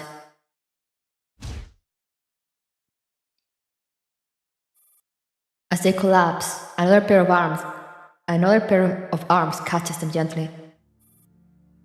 The commander can tell that they're being administered swift first aid treatment. Long, soft hair brushes across their face, carrying a faint fragrance. They raise a hand weakly, but grasp only empty air, until the person guides it softly to her cheek. The curtains are drawn open again. The commander gets a good look at her. Commander. 94. Wasting no further words, AN-94 focuses on treating their wound, then helps them over to the sofa. Across the room, AK-15 lowers her foot. The corpse of the hotel attendant drops halfway, then halts midair. Oh, hey! AK-12 deactivates your invisibility and gently sets the body down.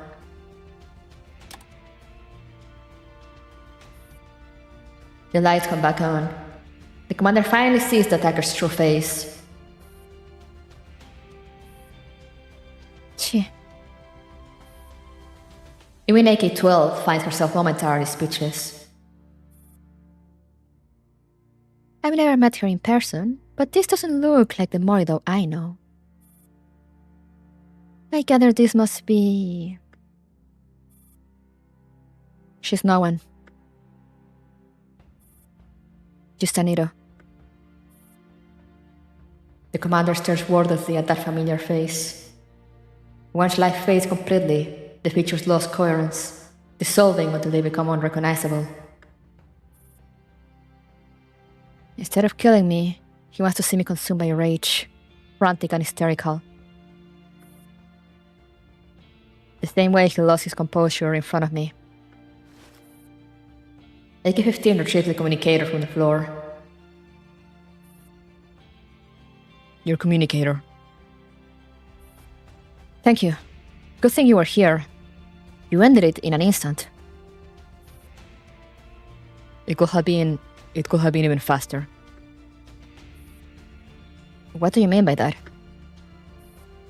Nelly found an interesting blueprint among Dr. Show's legacy. A fully wearable combat exoskeleton. Oh! 15 had that suit, the opponent would have been completely vaporized. Unfortunately, at this stage it is still only a design on paper, so it obviously didn't turn out that way. It will be useful. Ahaha! That's what she has it into! I say. Even Neely thinks it will be extremely difficult to realize the design. It's probably just one of the doctor's usual flights of fancy. She had them quite often.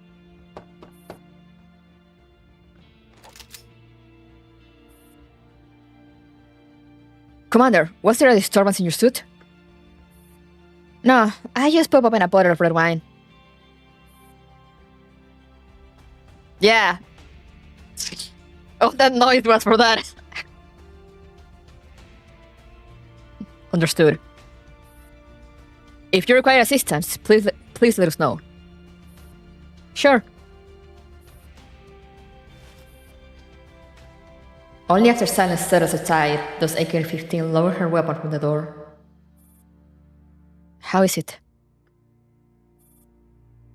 The body has all but dissolved.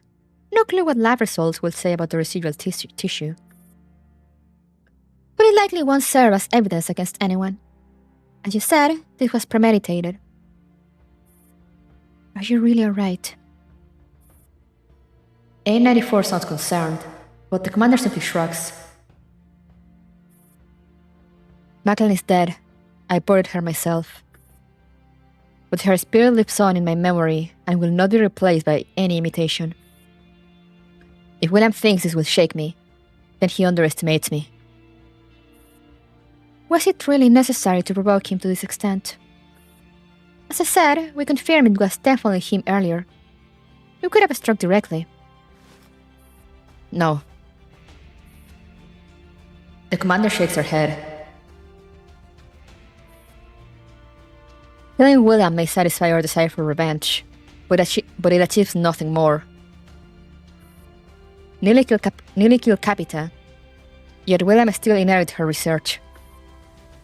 What we must destroy is not a man named William, but the force he represents.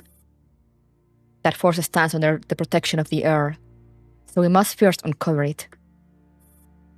The more mistakes William makes, the better our chances of digging out his foundation. He has begun to sleep, but it is far from enough. I will kill him, to avenge Angie, Maclean, and the countless innocent lives he has ruined. But I must also completely eliminate the possibility of the heir, or anyone else, exploiting this heinous research. That's the spirit. Just give the word. Whatever decision you make, task force thief I will follow. Thank you. Still, you should have contacted us sooner. Then you wouldn't have been hurt so badly. He was probing me, just as I was probing him. I had to accept the risk that came with it. At least now I can be certain that we have come to a consensus on one point.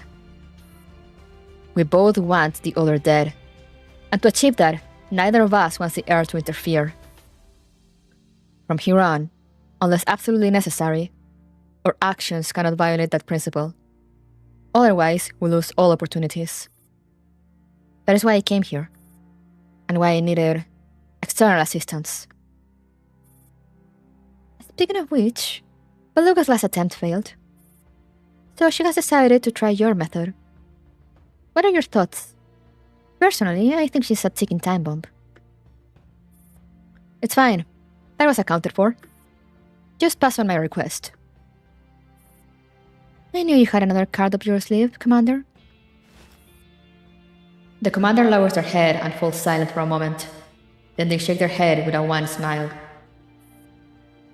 I did not expect Tokarev, C14, 612, and CC805 to be dragged into this. I hope my friend has received their neural course as agreed. Your friend? Then the one who contacted us is... Who else could it be? The commander says nothing further. They glance at the clock, then at the communicator on the table. 2 minutes later, it rings. In the confusion on 94's A15 faces, the commander answers.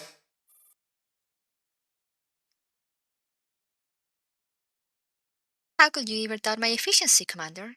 You won me.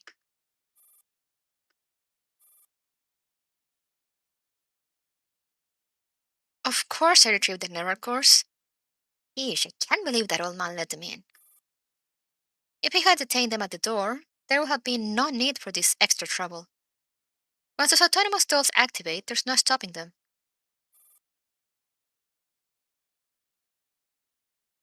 The voice on the other end is unmistakably familiar. The commander cannot help but shake their head. Enough theatrics. It is time to move on to the next stage. Dandelion. Oh, okay.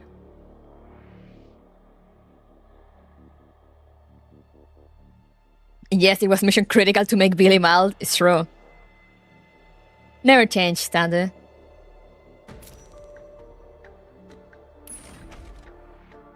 Oh wait, this is the last one? I saw the core.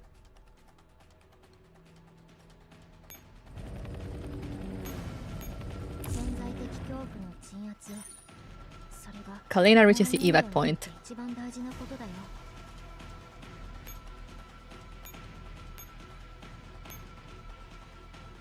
Do you guys think I can find them? I can fight the manticores?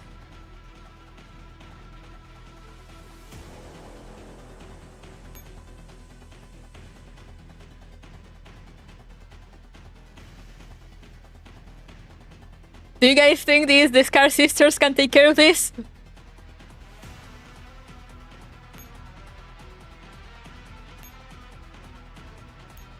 Let's see.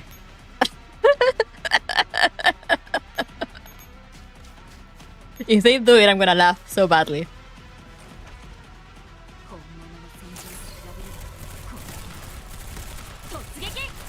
If they pull it off, I'm gonna laugh so much.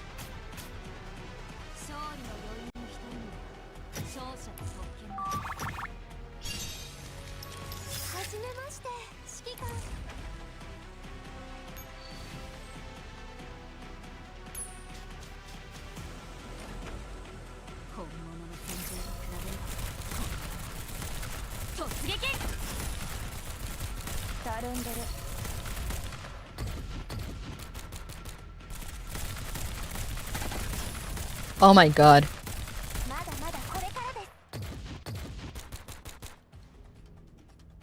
PPK is gonna need some repairing though.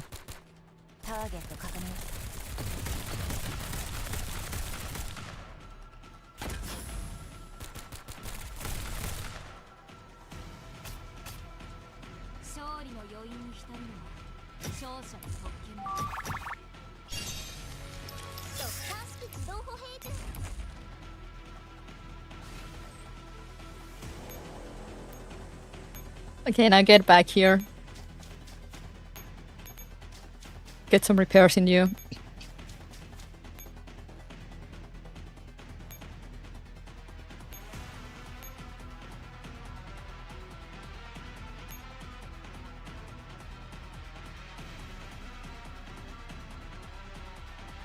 Now, where do we need to get Kalina? Over there to the radar, right?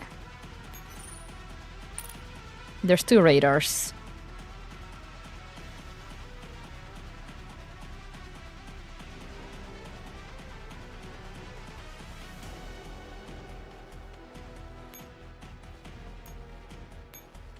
Let's go fight that other one.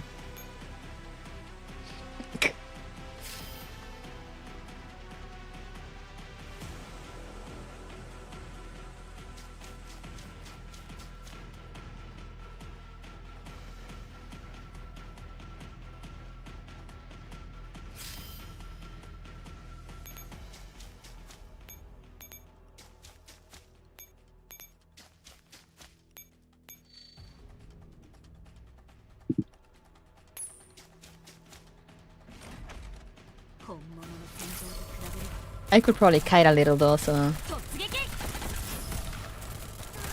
Okay, no, that was a bad idea. Kiting somehow made it worse.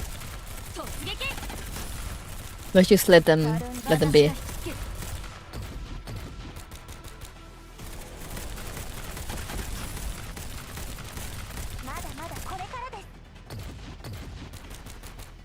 We won't be getting S rank in the map because I'm gonna be repairing a lot, but this is so funny.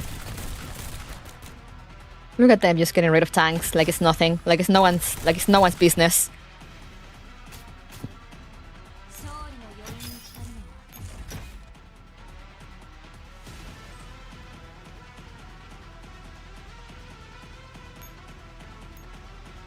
There's gonna be a lot of back and forth though because I go repair.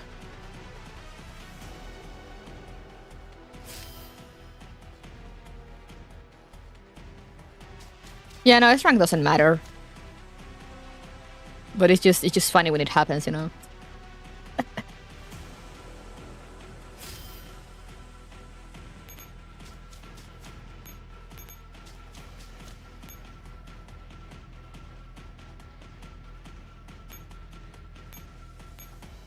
They probably didn't need that much repairing that then, but might as well.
Oh, they can probably hold out for the next one.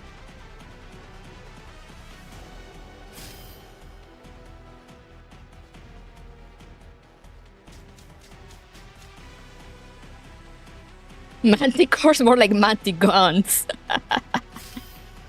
They're gonna get repaired a little bit.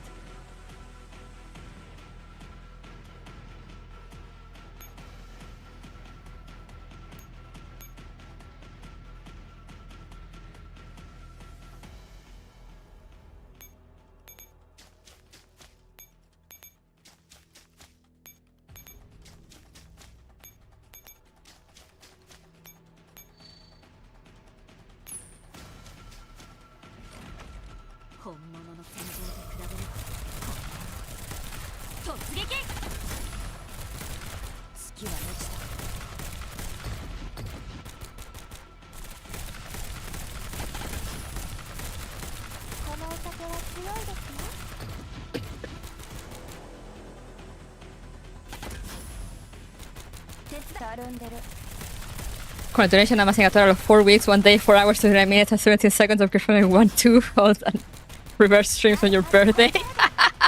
Thank you, Raven. Thank you so much. Oh, they're doing fine.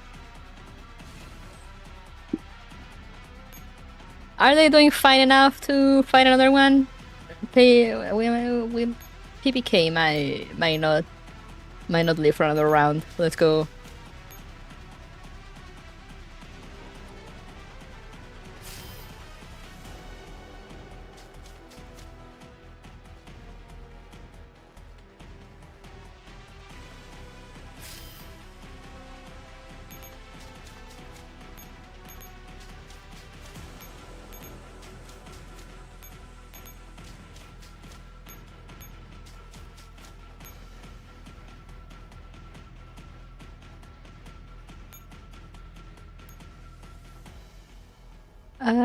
Okay, now we get rid of you. I love how I'm like, you know, I could just try to avoid these enemies, but instead I use extra time getting rid of them, so I don't have to think. When you are a 2 billion USD machine, but your opponent is 2 sisters with a 7.62 rifle.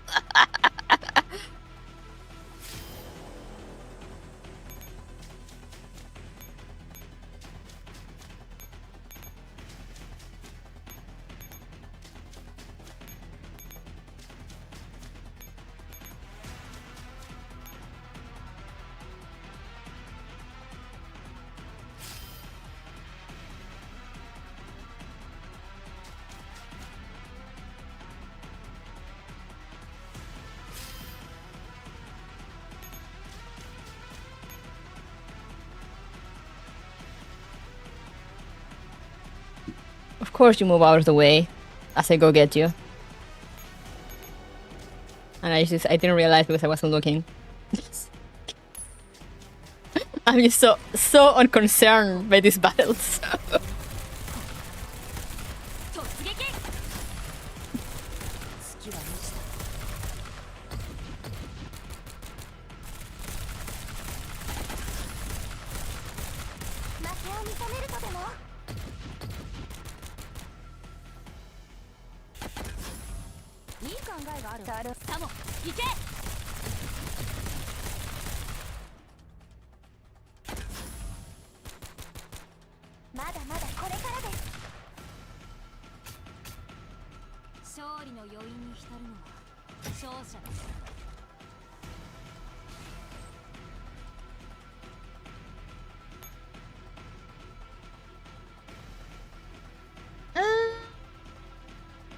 They can probably take another fight.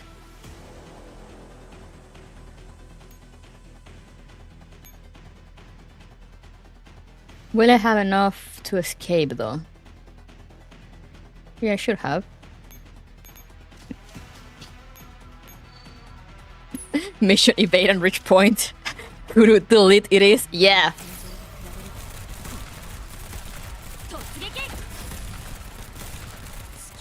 Why bother thinking when you can just kill everything on sight, you know?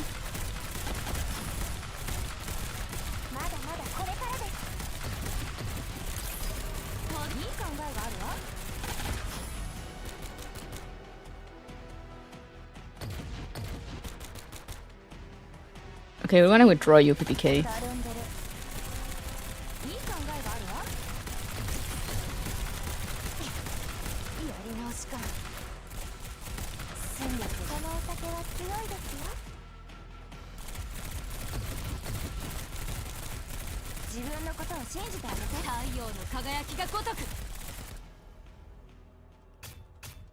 Top tier chat boy Mastina mindset.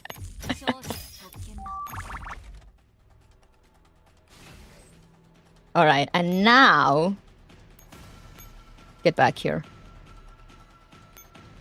You're urgently in need of some repairs.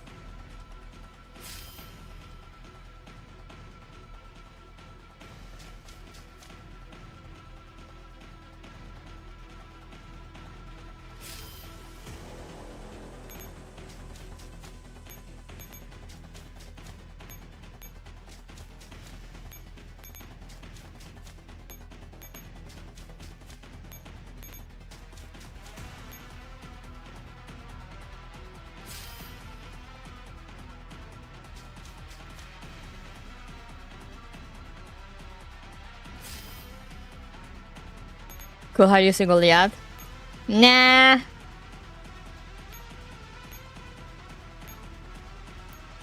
Don't need that.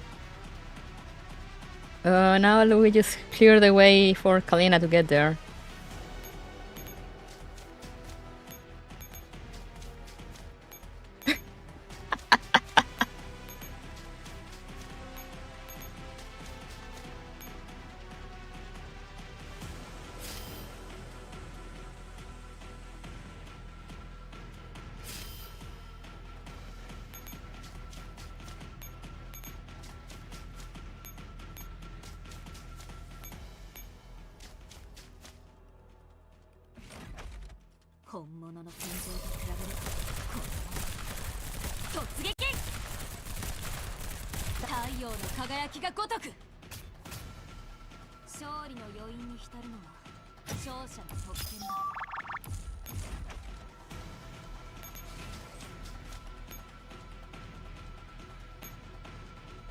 Alright, Kalina. We got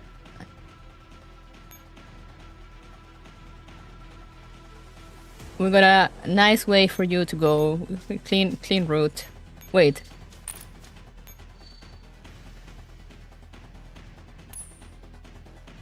Where are you going over there?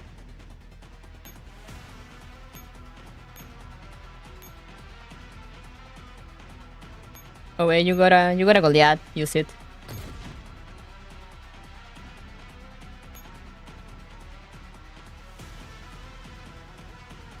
Why are you going that way? My god. Here I am making a route for you, and you go the other way. Right. Why do you keep going over there? Okay, we're gonna have to take you manually, don't we?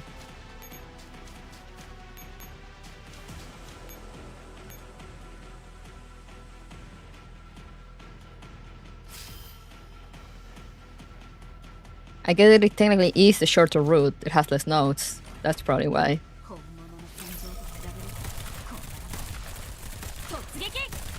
I should have cleared that one out, but I noticed too late. I was like, okay, let's just finish clearing the other side.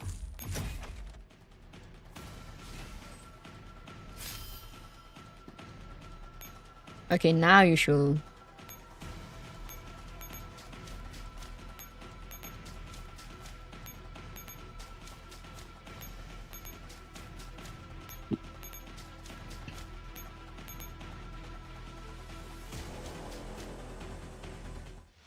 Yippee!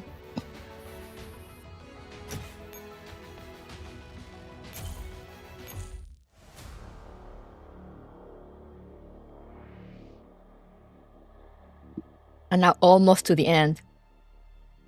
Let me take a little small break just to make sure I don't get interrupted like right before the last node. You know? Or I mean, no wait, this is the last one, isn't it?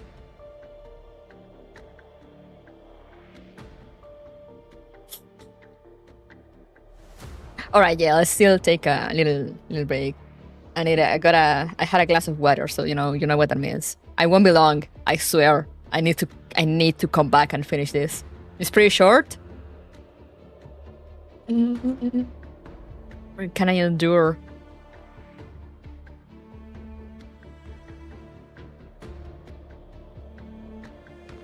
Yeah, no, that's exactly why. Yeah, no, I need to bathroom as to not get interrupted during this, and then we can talk about it for a bit. So yeah, BRB.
Alright.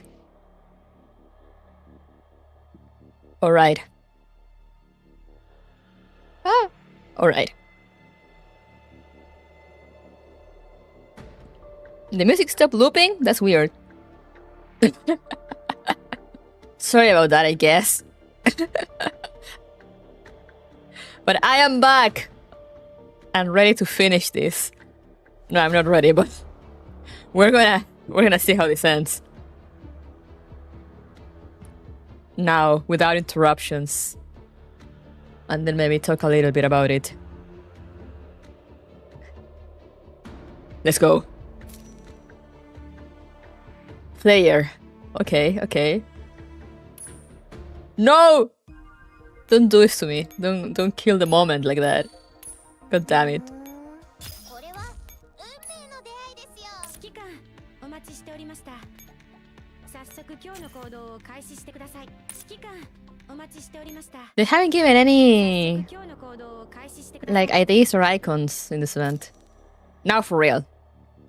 Player.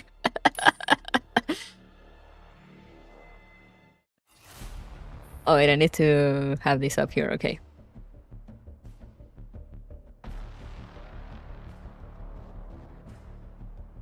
Time unknown.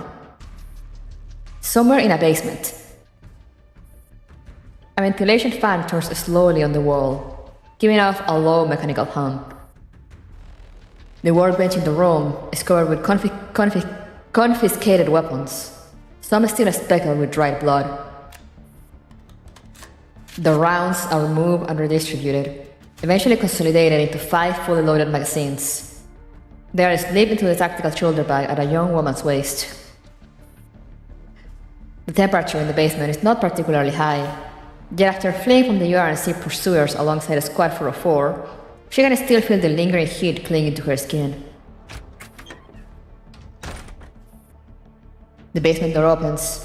When Pinan walks in, her face a little smudged with grime, but still wearing her usual bright smile. I'm back, 45. Confirmed. That was the last URC patrol team. It's safe here for the time being. That's good. Thanks, 9. It's not good at all.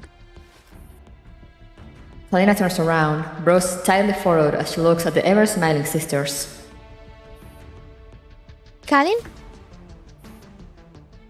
You still haven't answered my questions. Ask anything you like, Colin. I will tell you everything I know. Hearing UMP-45's assurance, Kalina closes her eyes and takes a deep breath. What exactly happened? Why has the commander been acting alone this whole time? Why will the commander willingly let those people take them away? Why did you appear afterward? And why have you brought me here instead of helping me rescue them? When we have a sprite like this, yeah, I wonder. Because this is a very old sprite. This is from Singularity. Or the one, or Continuum Turbulence, one of those two.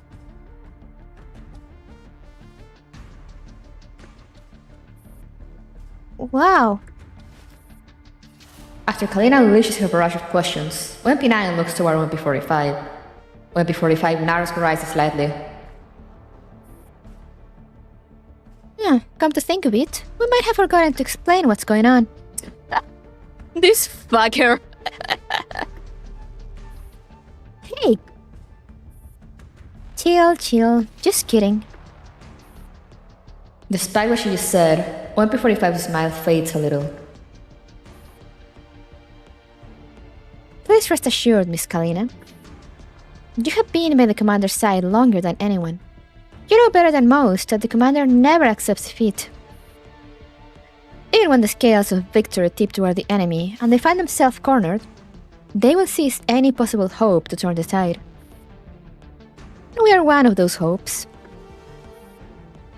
At those words, Kalina straightens slightly. Hope? Love and hope. You mean... simply put, whether it was you searching for the commander, or the commander willingly going with them, everything was part of the plan. The reason we're here is to help them carry it out. The commander's plan. But what does bringing me into this basement have to do with it? The smile returns to MP45's face. Well, She glances at MP9. MP9 snaps to attention in acknowledgement and heads toward the back of the room. Only now, distracted as she has been, does Kalina notice the tightly shut door there. The heavy door slowly opens. Light from the basement spills through the widening gap, illuminating the space within bit by bit. A familiar figure comes into view. wait. You? It is someone she has known for a long time. Someone whose absence she, the commander, and many adults have felt deeply.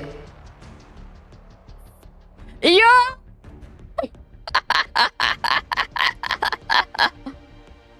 Long time no see, Colin. Kept you waiting, huh? Oh!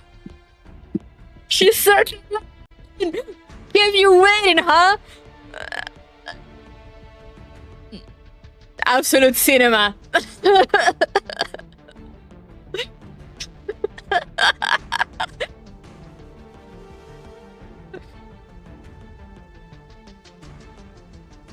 Wait, let me take a screenshot of this. This is epic. They did the thing!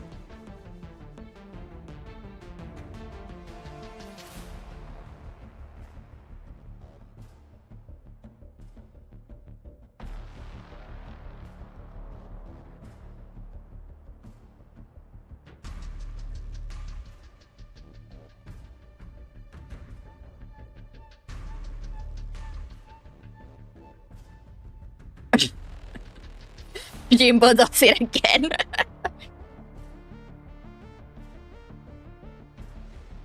And it's gonna end now, isn't it?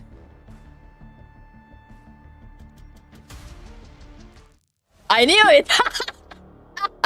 Cinema! It was really short. I could have done it beforehand, but then I will have needed a break here.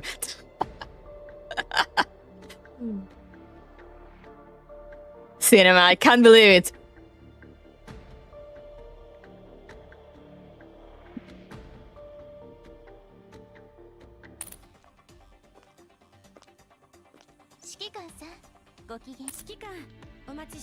Just absolute cinema. There is nothing more I can say. This is Psalm 16? Yeah. I'm like, that's what I said. I was like, they're gonna end it now, aren't they? And they did.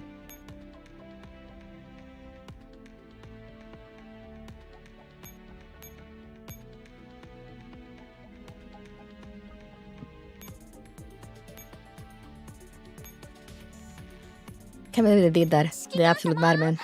おはようございます。今日は何かお探しですか?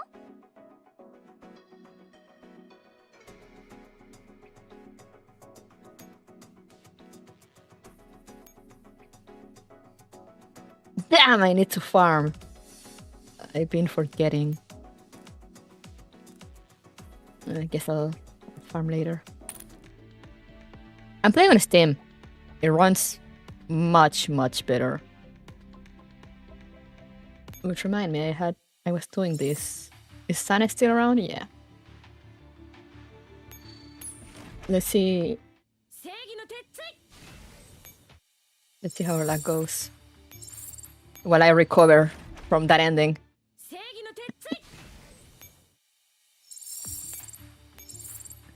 Man. That was big. Kept you waiting, huh? And then it ends. Roll credits.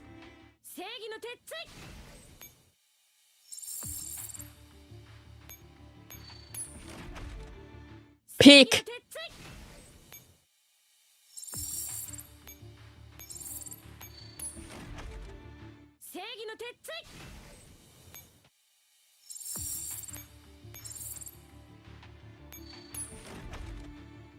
Man. Yeah, why emulate when there's official Steam? Like, it runs so much better on Steam. And you don't have to deal with the emulation shenanigans. With a bunch of the emulators now installed, like, has a lot of ads or, like, install weird shit on your computer.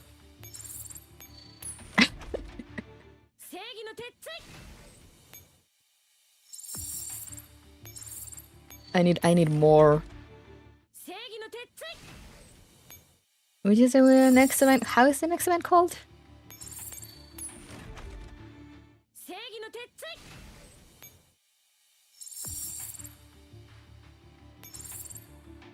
Damn, Sana really does hate me. You do it like that sometimes.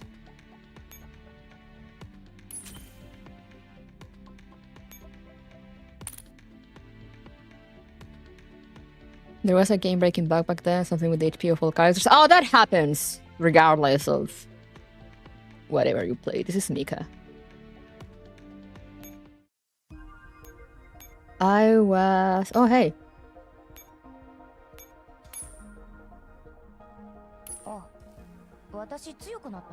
Yeah, sure, get stronger. Like you need it. I was... Who I was...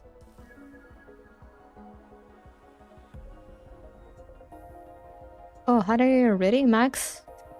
Gray? I thought I was missing something.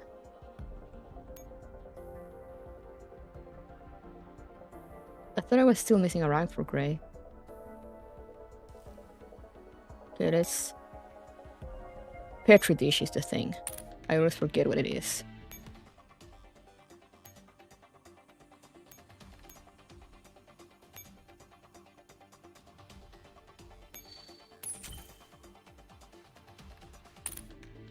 Well, that gave me nothing. Anyway, we'll return here for a bit.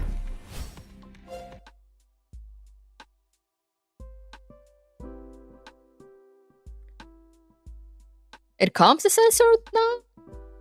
I thought you still had to do the little trick. I wouldn't know because I don't care. But yeah, no, the game always breaks. That's just a Mika thing. It just happens, you know? It is something we have come to learn and accept when it comes to Mika.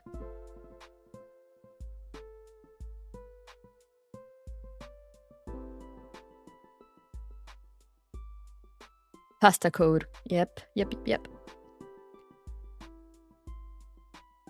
I'm closing the game.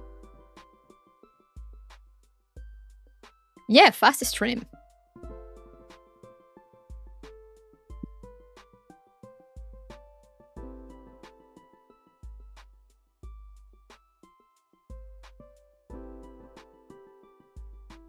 I feel like I'm slowly becoming Spanish. I eat dinner at 11 p.m. these days. It happens sometimes. Yeah, your friend isn't too fast focus. I mean, you have like, you have like the characters, you have skins, you have some characters. It is more noticeable in Frontline 2. But I mean, for me, that has never been what the game is about. So I never really look into that. I'm just here to read the story. Oh yeah, the gun and stuff, that is censored, but that is because of copyright stuff, you know. Not much you can do there.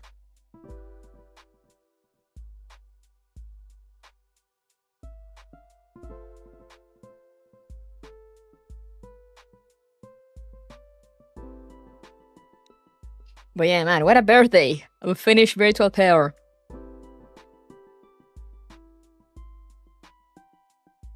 And all, of course, everything was part of the Commander stand. It seems so funny to me that the art is like, yeah, I want you and William to like get along and work together. Like, come on, man, that's not gonna happen. I can't believe he actually wants that. Like, that's not gonna happen. What are you planning there? What are you cooking? Like, everyone is playing like 46D chess. I was part of the Keikaku. He wanted to kiss. One more final chapter. Now for real, final chapter.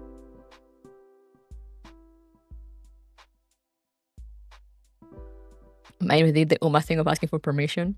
Imagine. I mean, yeah, it makes sense why he wants to make use of William and Shigekan.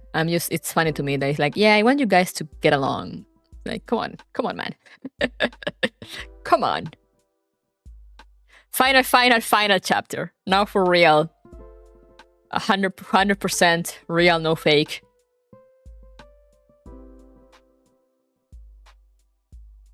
Mega upload link, whatever. How did what else did it say?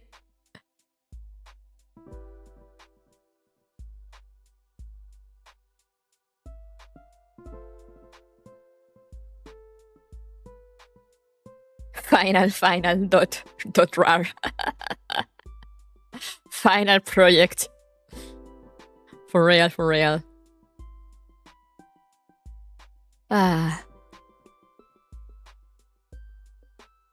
Man, I wonder when we'll get the next one.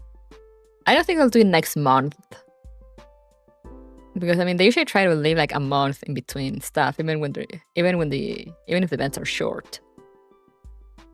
So I can only guess like May, maybe.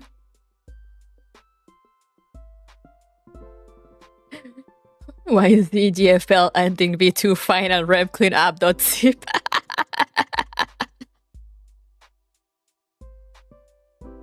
Yeah, they're kind of spitting up. Thank you for the donation, Bellhound. Thank you for the tip. Thank you so much. Thank you.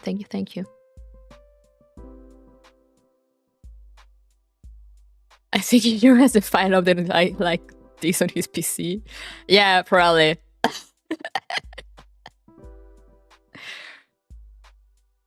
Now for real.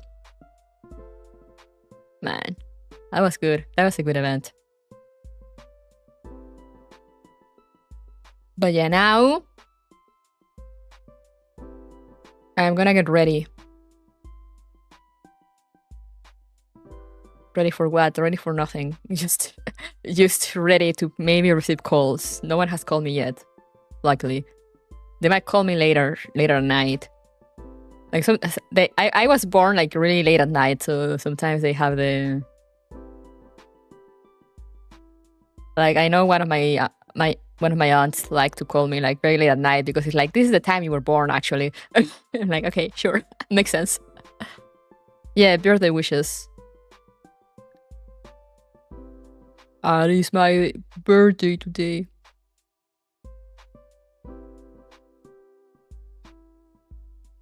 Have you seen the latest Mika CN? No! I do not watch any CN streams. Do not get spoiled of things.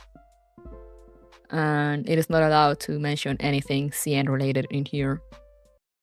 Because people are so very bad about holding back on spoilers.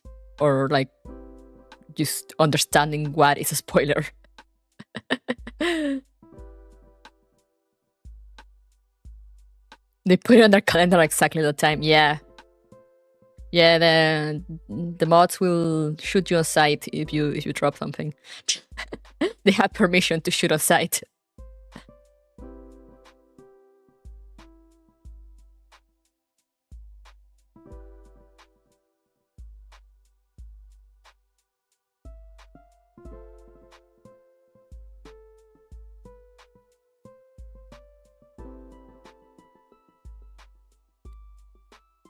Yeah, Frontline does have that since that has happened since a while. Because sometimes, they try to speed up some things for global, but by doing that, without changing them, without modifying them, they just put future dolls in there.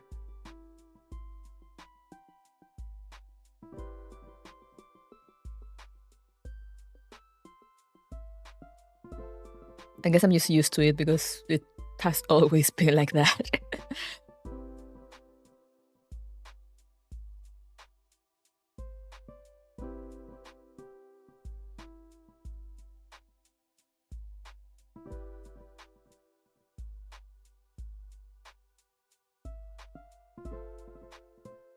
They have English translation of story in Cyan.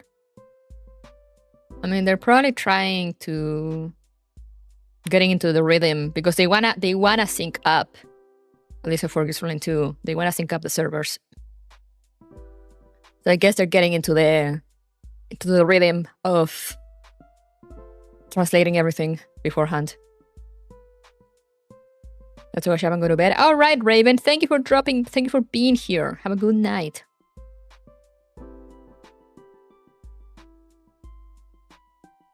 But yeah, I'm like, they want to sync up. And we were so far, but now I feel like CN has released a lot of stuff. And I'm like, Mika, when are you going to sync us up, actually? The thing in CN, I heard like a mod or something, it's a translation program. Oh, okay, so it's not official. All right.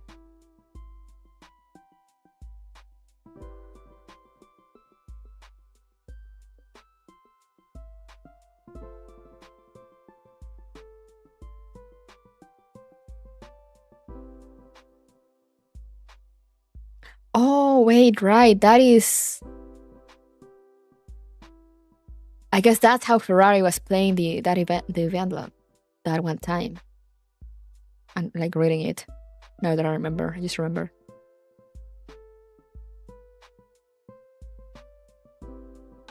Called E-Glass Needle or something. Yeah, I'm guessing it goes through the Chinese characters. Like, I remember that used to happen a lot also back then when we had like Tia Lannon. The absolute crazy mad lad who would translate entire Frontline 1 events by himself in like a day or two. I don't know how he did it. But I remember a lot happened of like, you know, the names wouldn't match because it's like, you know, this is how the Chinese characters kind of translate, but you know, they might choose a different official name when actually translating. And it did happen a few times. They were built different. Yeah, that's why the rumor says that they were hired. And I can't believe it. Word in the street is that they were hired, and that's why they had to put all their... They had to close the folder they had with all the translations.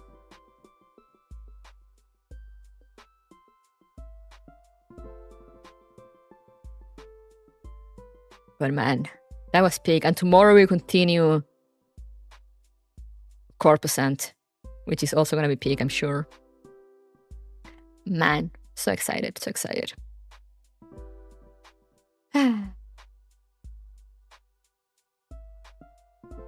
The face related to rebellion sometimes. Yeah, I'm not surprised. Hello, Mango. Thank you. Thank you. Thank you for dropping by. On social media, people are praising on its writing. I mean, I have always praised Mika writing. I mean, not always. You know, by the time chapter 8, 7, 8, and Singularity, and, you know, started dropping...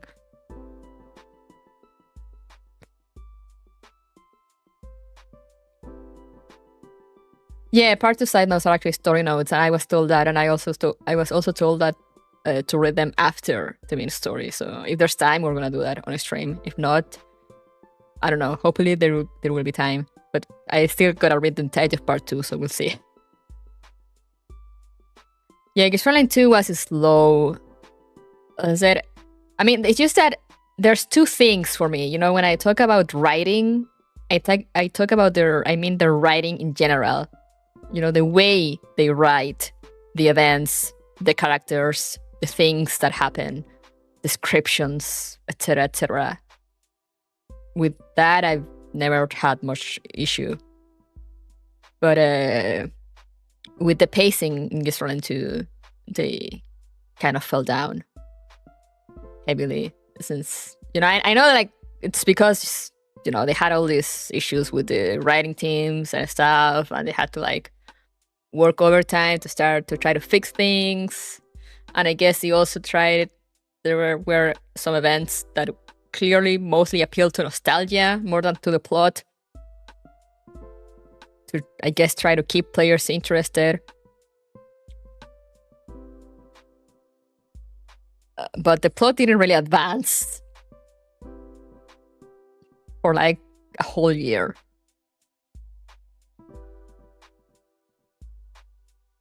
Like the event, I'm mostly mean the major events, because the character events are kind of hit or miss. Especially the ones we got last year. You know, that 1 month when we got like the 404 events. Man, some of those were like, okay.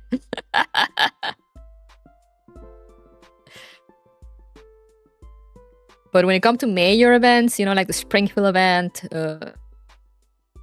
which other did we have? I mean, the Springfield event had the hotel thing that I feel that kind of extended for too long. But other than that, you know, that event with Perry and everything, that was excellent.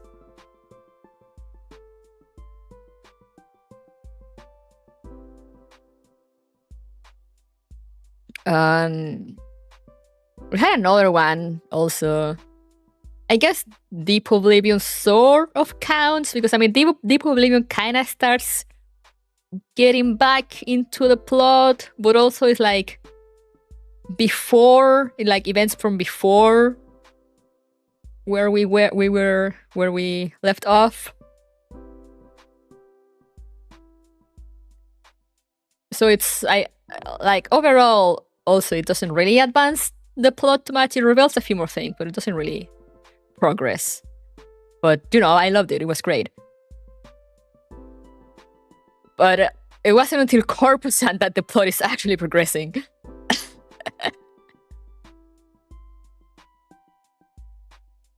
Yeah, I know some character events are part of the main story, but I mean those were rewritten, and they became part of the main story, and those were great also.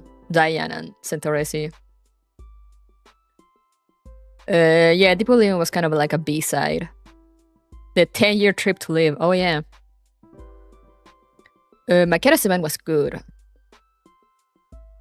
which I feel also might have been a problem, because, you know, they dropped the Maqueda's event was like our first one and was fully voiced, and it was excellent. It was pretty good.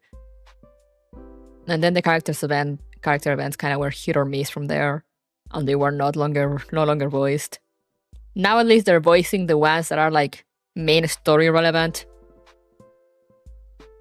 But you know, they had a lot of issues that they had to fix like on the way, and it kind of shot them in the foot.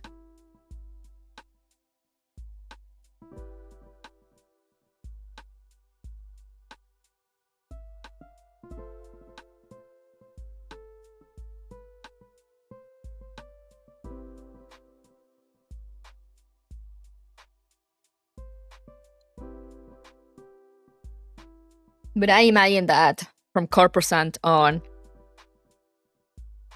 there shouldn't be as many issues like that.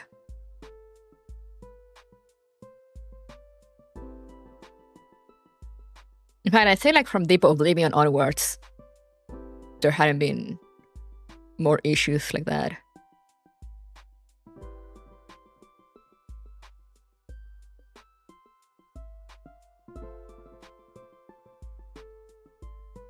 And Corpusant finally progresses the plot. And now we shouldn't have that much filler other than the character events. Or I guess, you know, they also might, I guess they might do more like B-side stuff. But other than that, they shouldn't suffer from the, we need to pan this out while we fix things. Corpusant should have been the anniversary event. But, you know, I guess, I don't know, I guess it was a timing issue. But we'll get more. We'll get more.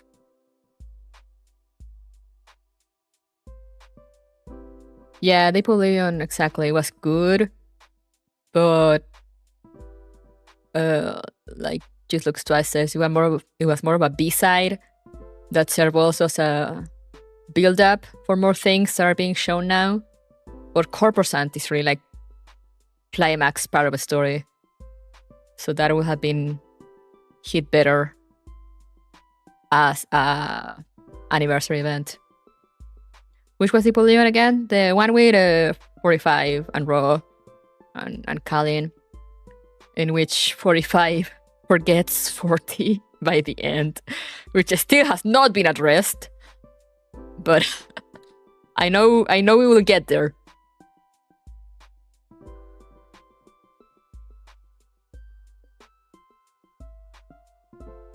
Yeah, no, they clearly just wanted to burn up all the character fillers. That is pretty clear from that month. I think we got like 3 or 4 back to back, and only like one of them was good. And I was suffering. I was like, what the fuck is this?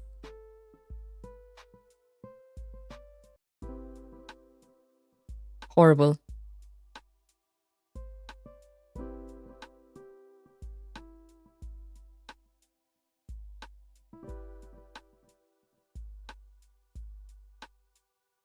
You know, they just wanted to be like, get this out of the way.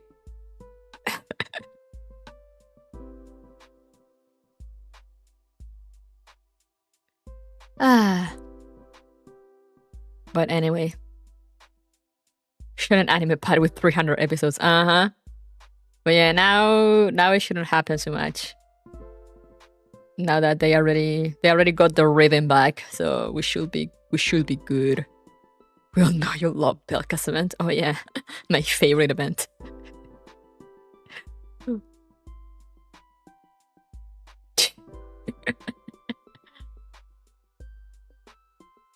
Man. That was certainly an event that happened, that someone wrote.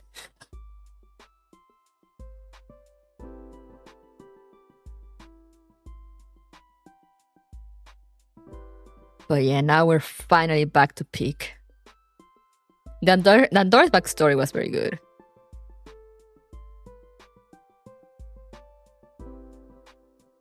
The cheese milk tea.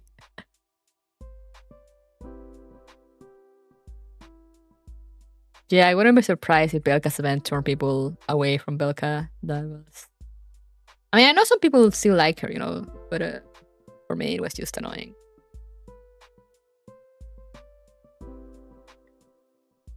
But anyway, to each their own. Important thing is that we're back on peak at long last. Where do you think they made that demon outfit true? But you know, Andorra's backstory was pretty good, I feel. Belka exists. But yeah, now for real. I'm gonna go rest my mind after that. Man, I still can't believe they ended like that. Kept you waiting, huh? Roll credits. We didn't have credits in this one. We didn't have also like an ending. You can tell also that they were rushing a few of these out before just run one.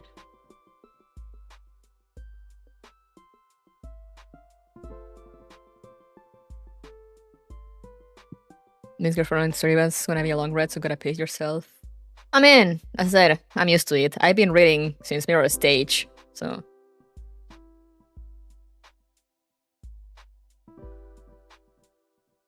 They shot me.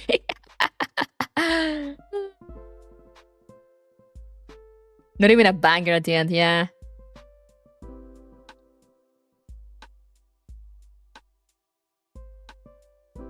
But yeah, I'm very happy with Corposant. So that we shall continue tomorrow. But for now, my cats are already starting to annoy me, so we're gonna cut this here. Thank you guys so much for coming. I hope you enjoyed. And I'll see you tomorrow at the same time to continue Corposant. So yeah, thank you. Remember to stay safe, stay hydrated, take care of yourselves. And I'll see you guys next time. So bye-bye. Toodaloo.